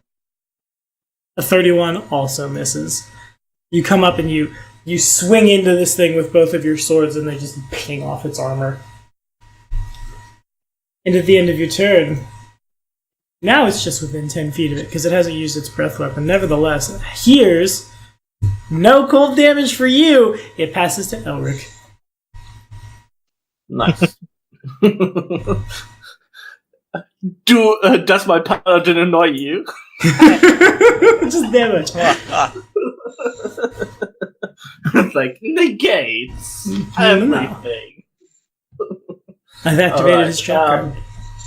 Since I'm flying, I assume the difficult terrain doesn't affect me. It does because it's a snowstorm. Wind and things. If it's a snowstorm, I think I'm probably immune to it because of my survival. Because all the extreme weather conditions don't affect me with legendary survival. Okay, fair enough. Good enough for me. That works. Oh, nice. Yeah. I will flap up to it, like let my little wings on my boots carry me over there. Okay. And then I shall also attempt to hit it. Yeah, alrighty. Alright, let's see if I can do better. 40, because I add plus 26. 40 hits. Alright. That was with power attack, so it costs 2 actions. Okay. And now we'll get to the juicy part of this build. Oh, good. Because I deal delicious 6d12 plus 6 fire damage and 1d6 fire. Oh my. That is a build. Okay. So that's 21 fire damage. Okay. That's a thing. And add 46 Add 46 normal more damage. onto that. Okay, can do. Yeah, because the maul deals 4d12 by default, and power attacks adds another 2 dice, so it's 6d12 damage. I do have a is it question. is he it technically flanked? He is flanked now, yeah. I have a question as well. What kind of damage does a maul do? Just bludgeoning? 1d12. Let me check. Yeah, bludgeoning. Okay, Bludgeoning. good indeed. No piercing or slashing damage here. So you swing down and stab into, well, not stab into this thing, crush into this thing. It cries out. Oh, by the way, my for aesthetic reasons, my maul looks like 2 Christmas trees facing each other. The middle part is like a Christmas star, and they're like not small candles, which is where the fire effect comes from. Nice! Good. Merry Christmas! Alright, Armando. Smash him with a Christmas tree. Smash him with a Christmas tree. It's like, Merry Christmas!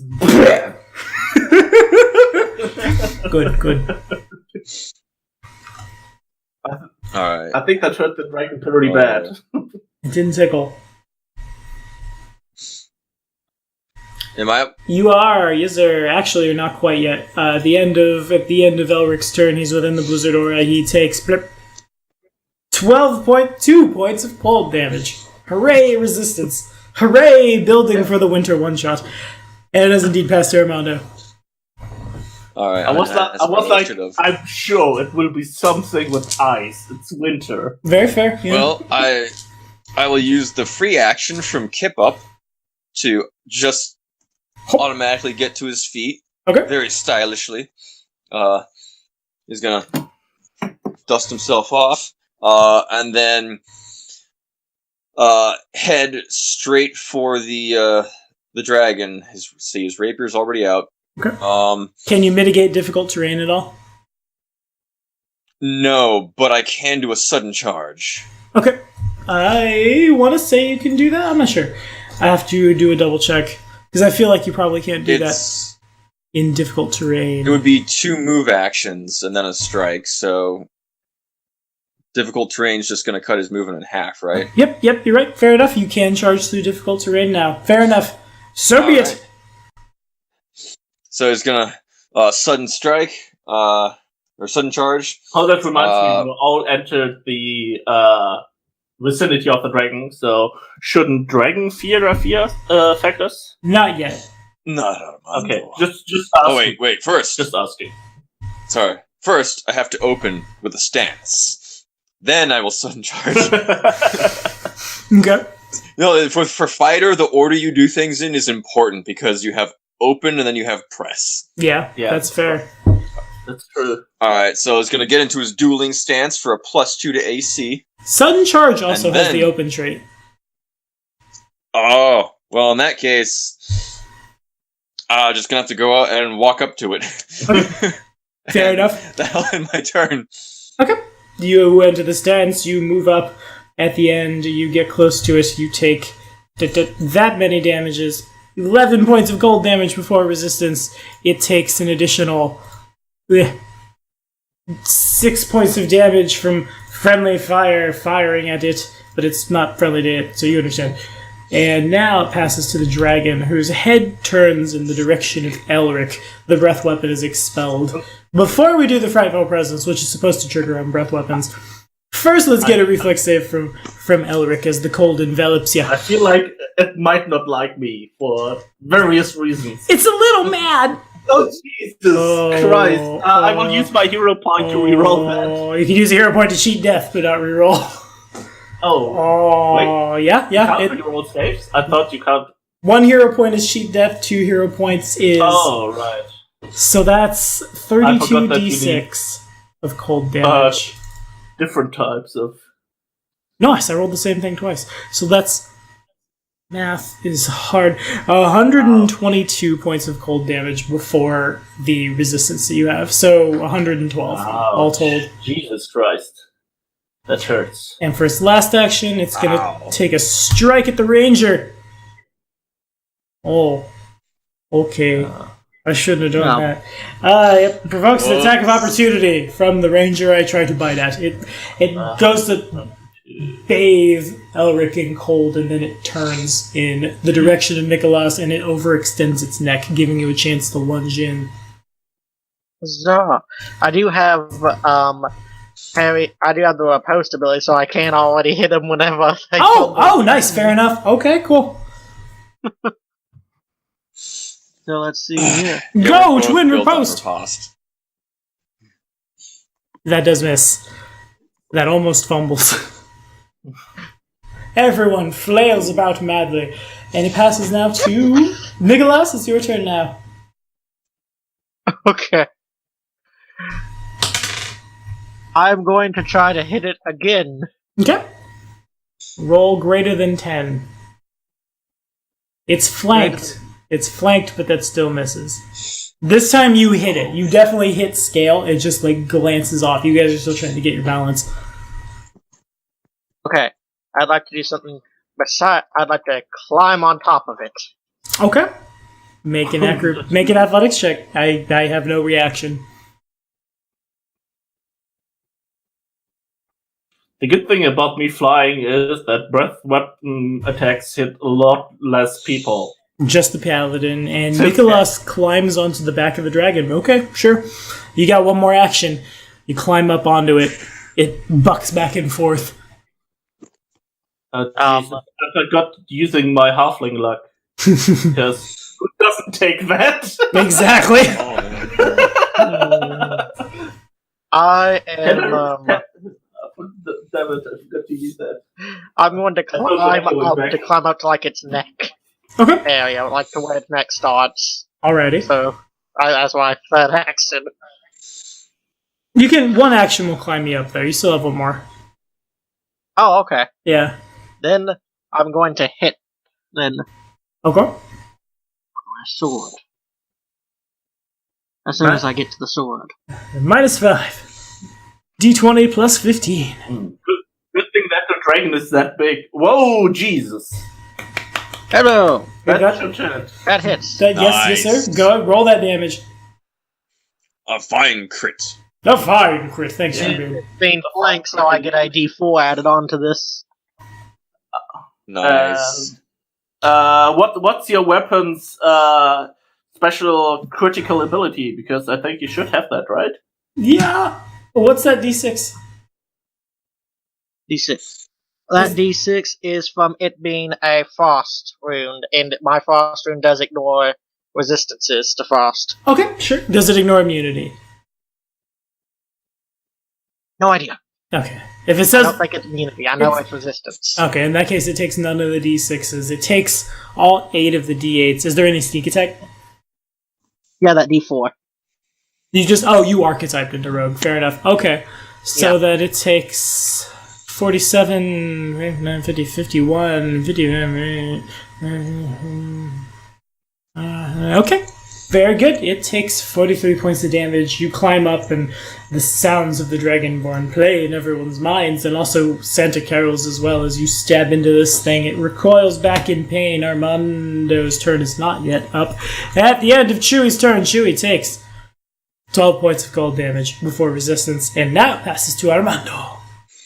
Armando. Resistance is so sweet. It's not sour. Alright, well. Time to show why Armando is so amazing. Yeah, show us. Come on, roll natural 20 Alright, or natural 19. With Yeah. Armando is going to stab at the dragon. Okay. It's flanked. It's flanked. It hits. Jesus, Alright. that's pretty good. It's not bad. Yeah, well done.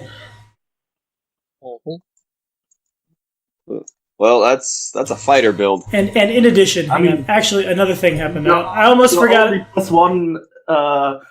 Your hit chance is only +1 higher than mine, so I guess.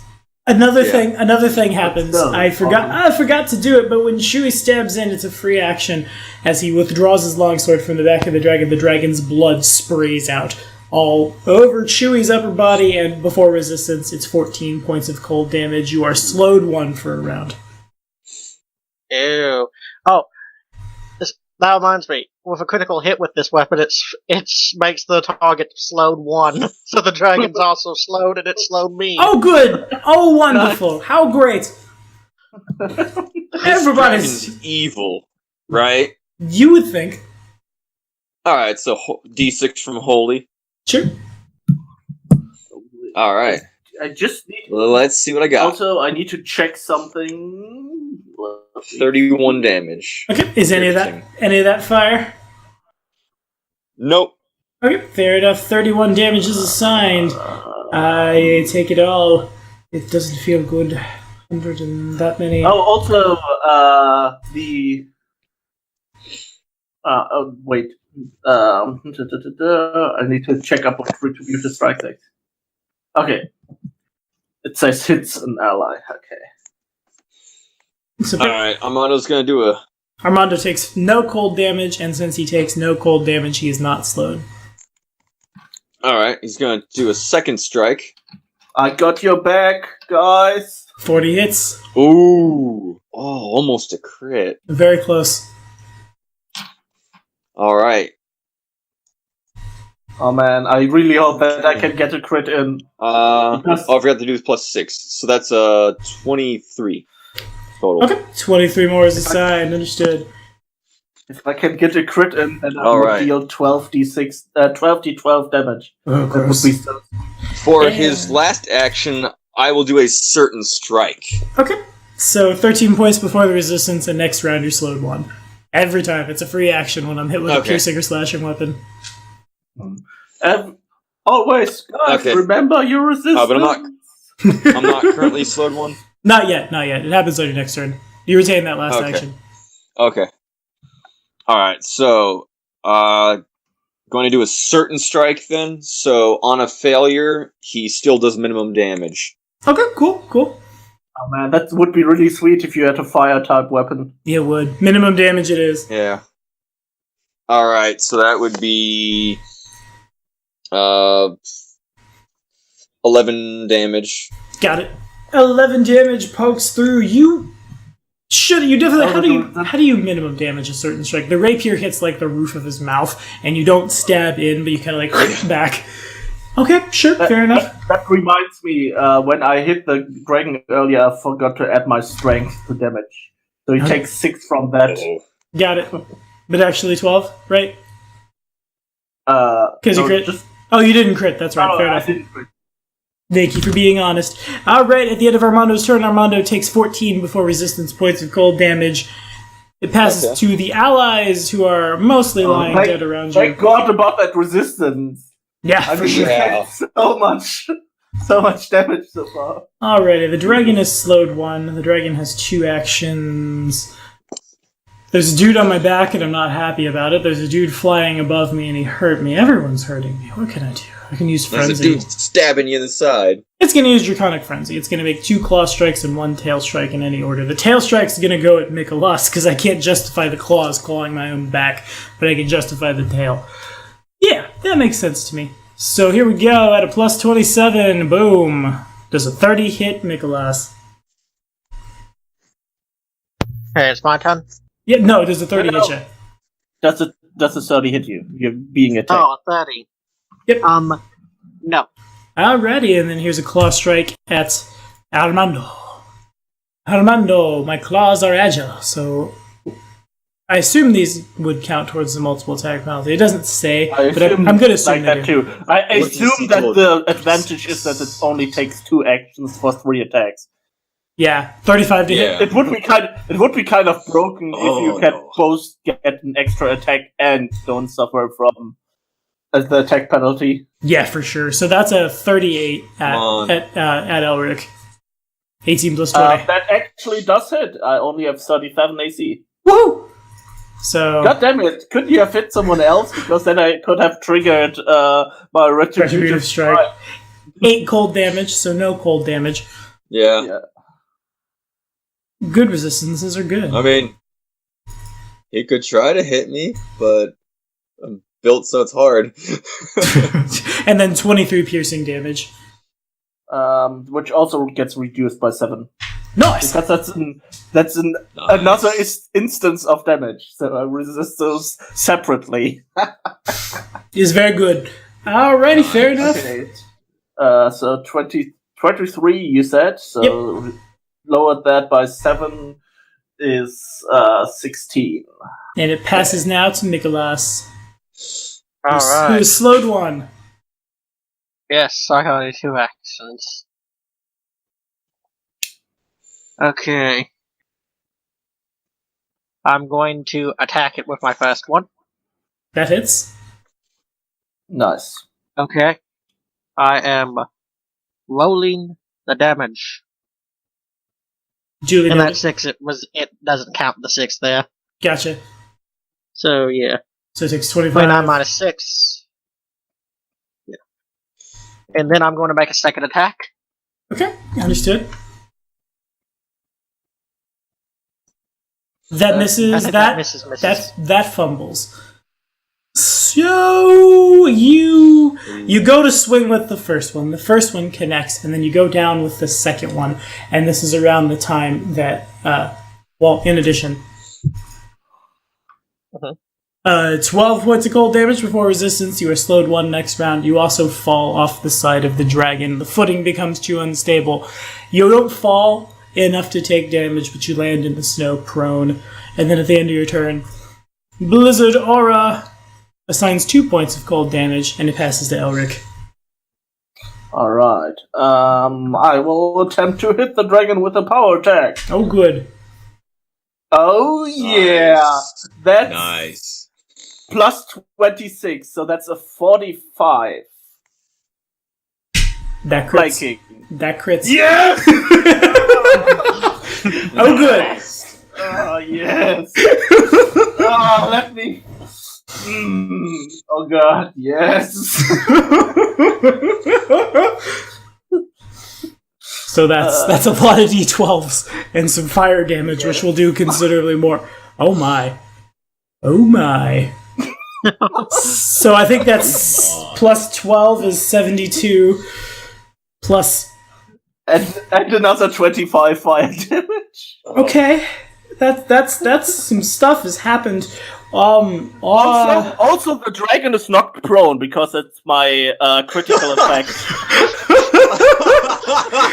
Okay, that's a thing. 245 plus Knocked him right over. 72 plus 10 plus can't math. 30.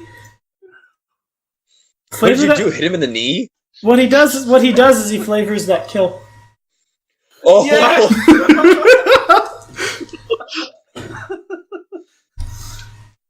Oh yeah, I smack him like right in the head. It's like, and you can hear like his skull cracking. It's pretty much like the upper part of his skull like completely shatters. As I smack him in the ground, which probably leaves like an imprint right next to Chewie, who just fell down. Chewie falls over, rolls over, opens his eyes, and sees the gore all over the place. Jesus Christ. The snowstorm A lot of stops. damage to the dragon. The snowstorm stops. The party and the rest of the allied soldiers are able to kill the white dragon dead. A cheer goes up from throughout the crowd assembled as you guys have defended the fort and provided Christmas for all of the people at the fort. And the rest of the night passes mostly uneventfully. You fly about the rest of the border. You what? Feed the bag. Oh, yes. Yeah, we have to feed the bag. We feed the bag with the dragon. The bag opens way too Trails. wide, like a viper or a python rather, like disconnecting its jaw and just and now there's no more dragon. The rest of the night passes a little faster. The rest of the forts are a little. You guys get the hang of it and realize that the draconic caribou can move very, very fast. Around the time the sun comes up, everyone exhausted arrives back at the city of Caribou Shoalheim. also get a piece of dragon meat. I don't know if they actually want to, because they also dragon type. I'm not sure. Yeah. But they're evil frosty dragons. Why, yes, Yeah, evil sure. frosty dragons. They might not necessarily like it, but they are hungry. And so they eat it. Back in Trollheim, you guys arrive. Waiting for you at the stables is none other than the man himself, Santa Claus, redeemed frost giant. You guys then just ho ho ho, and in his hand is Baba Yaga's head, hanging. The shawl that she normally wears, covered in blood, and well and truly so is the frost giant. He's just swinging, just ho ho! Look what I brought, Dasher, Critter, other RPG themed names for reindeer. Food! And he throws it up, and like wolves, these things just descend on the Winter Witch's head, the Queen of Witches, tearing it apart, hair and old people everywhere. And how was your night, boys? Elric grabs into the bag of holding and pulls out like part of the dragon head. I was like, went pretty well too, I'd say. Ho ho ho! Yes, it did. I haven't seen a dragon that big, and oh well, you know, that's a story for another time. Now, you boys, I think it's time for your presents. And he leans back into a bag and he digs out 5. I don't know if Ellie's watching, but I'm sure Anthony still is. Little, teeny tiny, about the size of like your thumbnail orbs. They begin floating around, orbiting his palm. Just, I'm given to understand you'll be playing the Carrion Ground adventure path soon as his eyes go real wide and he realizes the truth of the meta. Take this into your true souls, and when you roll up your Carrying Crown character, take a bonus feat at first level, as long as you qualify for it. Free feat for everybody. You too, Anthony and Ellie. You guys get it. It'll be super sweet. And we ended a little faster than I thought we did. So I guess We did some ridiculous damage to the dragon. before we sign off, I want to know, and I'm sure all of the other playtesters out there want to know, did you guys feel threatened by an encounter of uncommon rarity at your level? I think we would have felt more threatened if we weren't so well prepared for it. That's fair. Yeah. That's fair. How close did I get to killing Elric? I'm down to 57 HP. Okay. But I'm freaking tanky and have a lot of cold resistance. Yeah, you definitely came I very think prepared. any wizard or sorcerer would have died there. Yeah. Easily. Fair. Also, I think I prevented like 100 damage just with my aura, like for my allies. You did It's prevent a lot. They were like constant cold damage to everyone, but everyone resisted 7 damage of that every time, so that was super awesome. The advanced protection domain is just awesome. Yes, And it I is. think the aura effect can wear us down if we fought it long, if it dragged out, if we didn't get those Yeah. criticals. Mm-hmm. Yeah, you definitely crit Also for that all that was good. Yeah, that critical was like ridiculous. I mean, that's pretty much what I built the character for, so it's what's really nice to get that in. To run up and just crit it in the dome. Okay, so Yeah, because I was like, oh, Any of my stuff. you only had to use. You only used one of the necklace of fireballs you had to have. I don't necessarily want to end 30 minutes true. early. Yeah. That's all Well, the one shot I mean, I I had had to prepared. But I think steal we it. could. Let's if you get, yeah, we got 30 minutes. Robin was the one who did the big crit. Robin, roll me a d4. No, I have no precedent for why this encounter is happening, but I'm going to grab a random level 17 monster. A 1. Okay, sure. This will probably feel good for you guys next week, because that's a pride demon. We'll be fighting a lot of those if you make it to where you go. And I have no reason for why this is actually. You know what? Yes, I do. I'm better than that. have you guys ever played Dragon Age Origins? I have. Oh, yeah. Yes, I have. No. What? Shoot!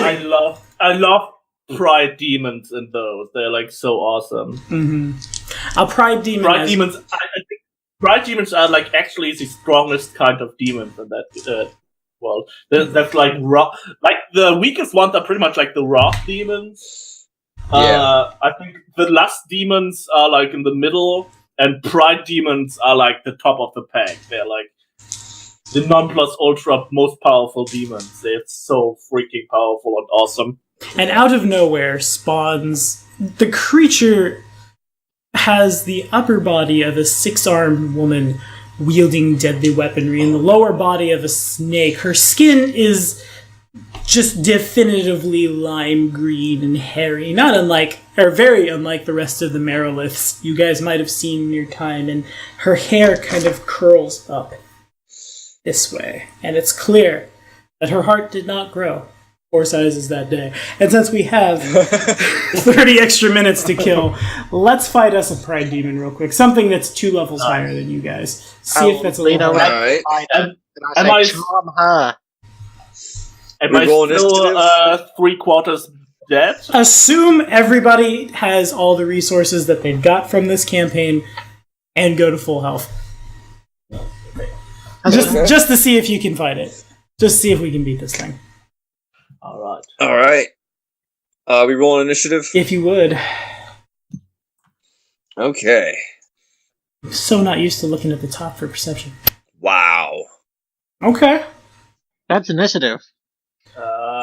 25. Okay, that literally everyone beats her. I'm last. Really? Yeah. She's not near as fast. So, I don't know. She's gonna I die. expected a level 17 thing to have a higher bonus than I. Not But if really. they're not fast, that could mean they're stronger or they're harder to hit. Yeah, that's true. Yeah. That's True. all. And That's, she's gonna be accurate too. that's probably one of the biggest problems for us now. That she will be really accurate and really hard to hit, probably. Mhm. She spawns right in the middle of you guys. Everyone's 5 feet away from her, and Armando is first. Alright. First, he will open with Duelist Stance, Okay. and he is going to spend a resonance point to activate the shield and let go of it. Okay. So now that floating shield guards him for 1 minute. So ups his AC even further. Then he's going to do a certain... no, I can't do certain strike because that'd be a press. So he's just going to do an attack. Alright, let's see what the dice have in store. That's 42. pretty good. Do we flank her? If she's in the middle of us? You do flank her. Oh yeah, are we flanking? It hits, it doesn't crit. Okay, well, still a hit. Yeah. Which is pretty good for us. Guessing she's evil. Yeah, the Grinch is evil. Henceforth referred to as the Merry Grinch. Nice. Mrs. I like Grinch. Alright. It's a 28 piercing damage. It's a Grinch demon. 28 plus what's my weakness to good? 15. So you stab into the thing, and it's the fur falls off of the creature as your rapier just whoop into it. It takes 28, and then it takes 15. I don't know why I don't put that in a calculator. That'd be so much easier. As he pulls the blade out, he carves a little E, or a little A for Armando. Armando. It is my new name. Armando. I have changed my name. Alrighty, Nicholas, what you got? Okay, I am going to go for a double slice. Okay. 40? Did you have your weapons out? I Yeah, always have my 2 weapons out. I just have to have Oh, okay, my hand okay, yeah, for my yeah. bonuses. a 38 and a 37. Considering she's flanked, they both connect. Nice. Huzzah. I think there's something special when you hit with both, right? They I can... all are added together before resistances. Yeah. That's Oh, pretty So nice. that is a 46 Okay. in total. Seems to be that all of the damage goes through. You swing in, she cries out, and it passes to Ellery. Have one more action. I lied. Doesn't pass Okay, yet. I use my quick draw action to pull out a crossbow. Okay, you would need to Okay. drop your swords to do so. Oh, damn! If I could just be like flip, flip one out. But okay, I'm not going to do that. I'm going to move over to the side a bit, like out of the direct line. Plus, you'd have to turn slightly, trying to Okay. get towards the side, a blind side. So you stride, is what I'm Flavor. hearing? Yeah, for flavor. Okay, in that case, it provokes an attack of opportunity. This is how we learn what they have. This is how we learn. We test the waters. 38 to You hit. get hit. Retributive strike. Yeah. Yeah. Which it hits, but it doesn't crit. Hits but doesn't crits. Got it. I guess I can get rid of... Well, I can just put these here. Go there. No, I didn't want 4. I didn't mean to roll 8. Jesus. Pretend that didn't happen. So many Okay. damages. Oh no, 24 damage. Okay. One of this thing's long swords and one of its You hands actually swings take that into you. because I haven't activated my aura yet. Okay. Is there a reaction from the paladin? There is a reaction from the paladin. Okay. I will use my retributive strike. Yeah, ready. That's plus 26 minus 2, so that's plus 24, and then I'm flanking, so again plus 2. Mm-hmm. That's 43. 43 hits but doesn't crit. She becomes enfeebled. Okay. Would a 36 have missed Mikolas? Also, she I have takes 6. I have a from now 32. on. She takes my I do. charisma modifier in persistent good damage. Oh, good. Ooh. Oh, good. I'm weak to that. Yeah. So my AC is 32. Okay, so that still connects. My strength went down by 2. So from now on, every round she will take 3 good damage persistent. 18 persistent good damage. It burns! Well, she shouldn't have taken that attack of opportunity. Yeah. Not near a paladin. That's fair. That was not very much in the spirit of Christmas. Yeah. Wasn't. That was naughty. That was naughty. Bad, Mara Grinch. Oh. Yeah. Oh, also, I forgot to roll damage. It's just the That would be persistent nice. damage she takes. If you would do damage, that would be good. Yeah. Okay, and that's, yep. She takes that. Plus 32. And 6 fire damage. Nice. All of it is taken. And then it passes to me, and I take 18 persistent good damage. Good God! Okay, that's rough. What can I do? What's in That's my why ice? it's called good then. Yeah. Okay. So these count against the multiple attack penalty, but they don't count until it happens. I'm gonna use 2 actions and do sextuple strike. 3 of the 6 arms of this thing swing out, 1 at each of you. I can't attack anybody twice. I'm enfeebled, so this is plus 28. Wait, isn't she slower than I?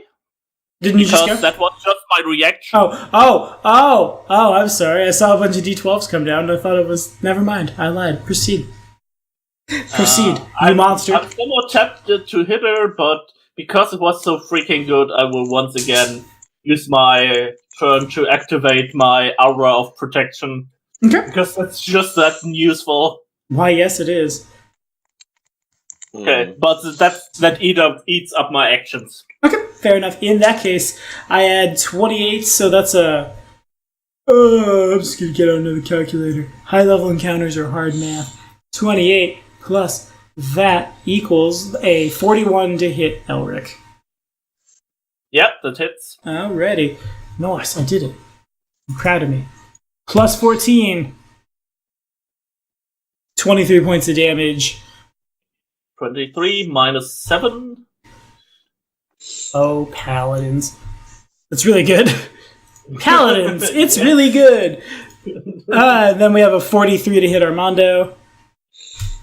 Yeah, that hits. For 19 points of slashing damage, and then final attack. Minus 7. Yeah. So 7. And then a sad and abysmal 30 at Nicholas, which misses. Yep. For my final attack, I will... It's not agile. Yeah, this is a plus 18. Going to Nicholas. 18 plus 13, I think also misses. I swing out with my tail, trying to grab onto you, and I have a 31, which just barely misses, and then her skin begins to melt from persistent good damage, and it passes to Armando. Alright. We've truly entered playtest mode at this point. Just here's a random encounter. Can you guys handle the Merilith? Armando will strike again. That hits. It doesn't crit, but it 42 hits. again.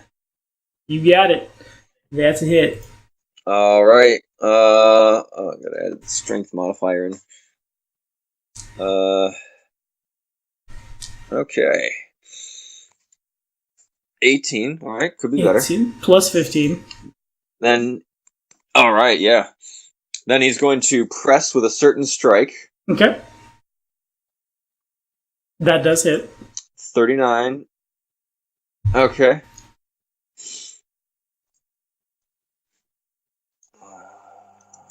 Let's see.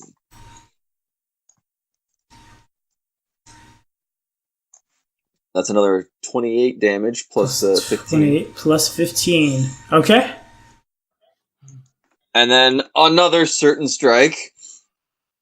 The certain strikes are so good because you will always deal good damage. Yeah, that does not hit, but you do minimum damage. Yeah. So Alright. 19 So damage that all would be told. 11. Yeah.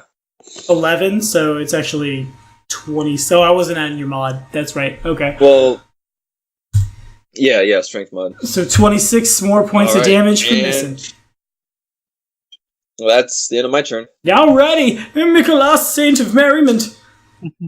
Oh, that reminds me, I again forgot to add the 6 damage of my strength when I retribute a strike her. Got it. 6 more damage. Okay, I am going to double slice. Okay. Wow. Yikes. Wow. Both of those attacks fumble. Oh. Okay. Jesus. So, the thing about Meriliths is Meriliths have 5 extra reactions per round that they can only use to make attacks of opportunity. I can't use more than one on the same triggering action, but that's 2 strikes. It provokes twice. Okay. So I have Then a 33 to hit, which hits, that hits. and then a can't. Well, I'm not can't math. I'm not enfeebled anymore. So the second one's a 48. A 48 is a 10 over. Okay. Does the paladin have a reaction? Yes. Okay. I will take that.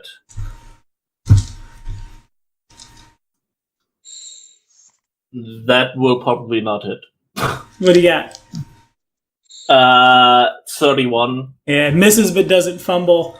And we're swinging in with a grand total of 9d8 plus some math. Welcome to Pathfinder. That hasn't changed. This is all slashing damage from 2 attacks. So 50 plus... putting it Remember, in a because calculator. it's 2 attacks, you resist it twice. Equals that.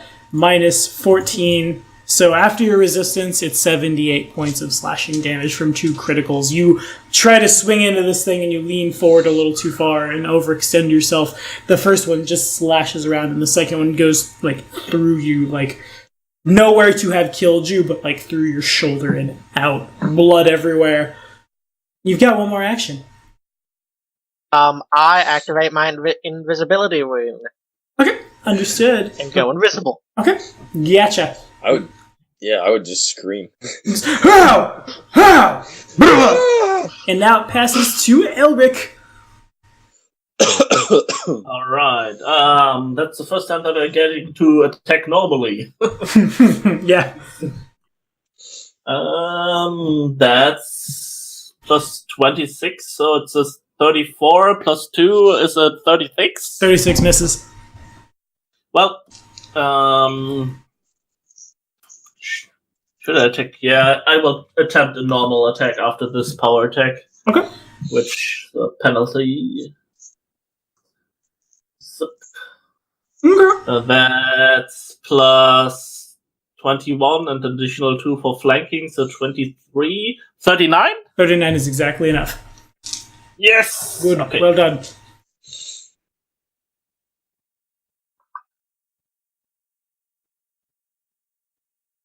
So those were d20s. Wrong dice. Easy killer. Whoops.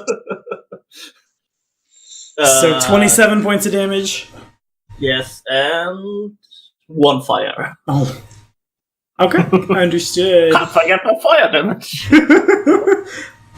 And a little bit of hair burns away as you slam into her, and then she takes 18 more. Well, you have one more action. No, power attack's 2 actions. Yeah, So- power attack is 2 actions. 18 more damage on the top of my turn from persistent good damage. Honestly, I think I just keep doing that same thing over and over. So at a plus 30, 38 to hit Mikolas. Do I get a bonus since I'm invisible? She has true seeing. Oh. I suppose I should have said that. High level demons. Wow. Yeah. 45 to hit Armando, No, what? 38 to hit Mikolas. She is the ultimate stalker. Yeah. And, How low are you, Nicholas? I'm still in the green, but almost to the yellow. Okay, I will be careful here, and I take a reaction to Paladin Sacrifice, which redirects the damage to me. okay. So all of it. Yeah, and I can't resist it. Oh, good. And then a 48. Oh. No, a 48 is the attack at Elric. Yeah. Does that crit? 48? Yeah. Jesus Christ, yeah, this does crit. Whee! Die for So, my sake. so attacking Elric for 36 plus some more, minus you're resisting some of it. So 36 plus that, plus that, plus that, minus 7. So after your resistance from absorbing all of Nicholas's and the crit that hits you, it's 77 slashing damage. While some of it's probably untyped, she swings at Mikolas and it hits, but the bruise appears on your shoulder as she tries to drive it home, and as you like wince and lean forward, it's around your neck with the second sword. And then a 45 at Armando. Yeah, that hits. Does it crit? No, Okay. not Armando. Not Armando. Armando is too good for critical hits. Instead, he only take Armando. 32 points of slashing damage. Alright, minus a 7. Now I attack Chewie. and I have a 25. I still failed to grapple him. And it passes back to Armando. At least we split the damage this way a bit. Yeah. Even though I just did give up my retributive strike chance that way. That you did. Armando will continue to assault. Let's see. Oh! Wow! Fumble. Okay, it provokes. You swing at it's a Merilith, but again, its fur is a brilliant green, and it looks at you with hate, and its mouth curls into a wicked smile that its hair follows suit with, and it swings at you! 41 to hit. That hits. For 24 points of damage. Alright. 7 of which you resist. 7 of which you resist. Yeah. Paladins are nice. Yes. Alright, so... Protective paladins, especially. Oh yeah, for sure. I'm such a protective guy. You're such a protective guy. You're just looking out for your friends. Yeah, basically I playing will- a mother hen. I will press with a certain strike. Okie dokie. Why, yes, you will. That's a crit. That's a keen rapier. Okay, sure. You got it. Oh, The 41 would With hit. good damage. Oh, you did. Yes, you did. Oh my. Yeah, it's a certain strike, so it always hits. Oh, good. So But yeah, Yeah. critical good damage. critical good damage. Now, rapiers, are they deadly D10 or was it D8? They're D8, I think. D8, I think deadly Check. D8. Nice. So you get your damage dice is increased by 1 before the multiplication, and all the d6s Also- become d8s. Yeah. Well, no, that's fatal. This just adds in a D8. Oh, fair. Never mind. I lied. Also, yeah. And you add a D8, right? Yeah, exactly. Yeah. Seems good. So I'll go ahead and take my extra good damage here. Ouchie. Alright, so 45 plus 1, so 46. Well, don't you roll 2 of those good damage dice because they also get doubled on crits? Oh, yes, that's correct. One more d6. Oh, no, I did. Oh, you got it in there? Okay, fair enough. Okay. You stab into this man. creature and you pull your rapier back, and bits of what must have been its heart at some point beat and fall down into the snow. It's still standing, but it doesn't look good. Alright, good. another certain strike. Okie dokie. Let's see if you get new threat range again. It sounds like I'm I'm trying not to name it. It is definitely right into certain strike range. Nice! Oh my god! Well, okay, yeah, a 36 would not hit, though. So the thing about a keen weapon is you... What? What? Oh, yes, it is certain strike. So you don't crit, but you do Certain minimum strike. damage. I have 5 hit points left. You're going to do 15 good damage. Okay. Also, does that include the flanking bonus? It does. So be a 38. My armor class is 39. Okay. So close! Okay. So if you would flavor killing this demonic Grinch thing that I pulled out of my butt at the last second to see what you guys could handle in this playtest. Apparently we can He's handle a lot. just- Yeah. Armando is going to stab her right in her tiny heart, and then kick the body back to pull the rapier, and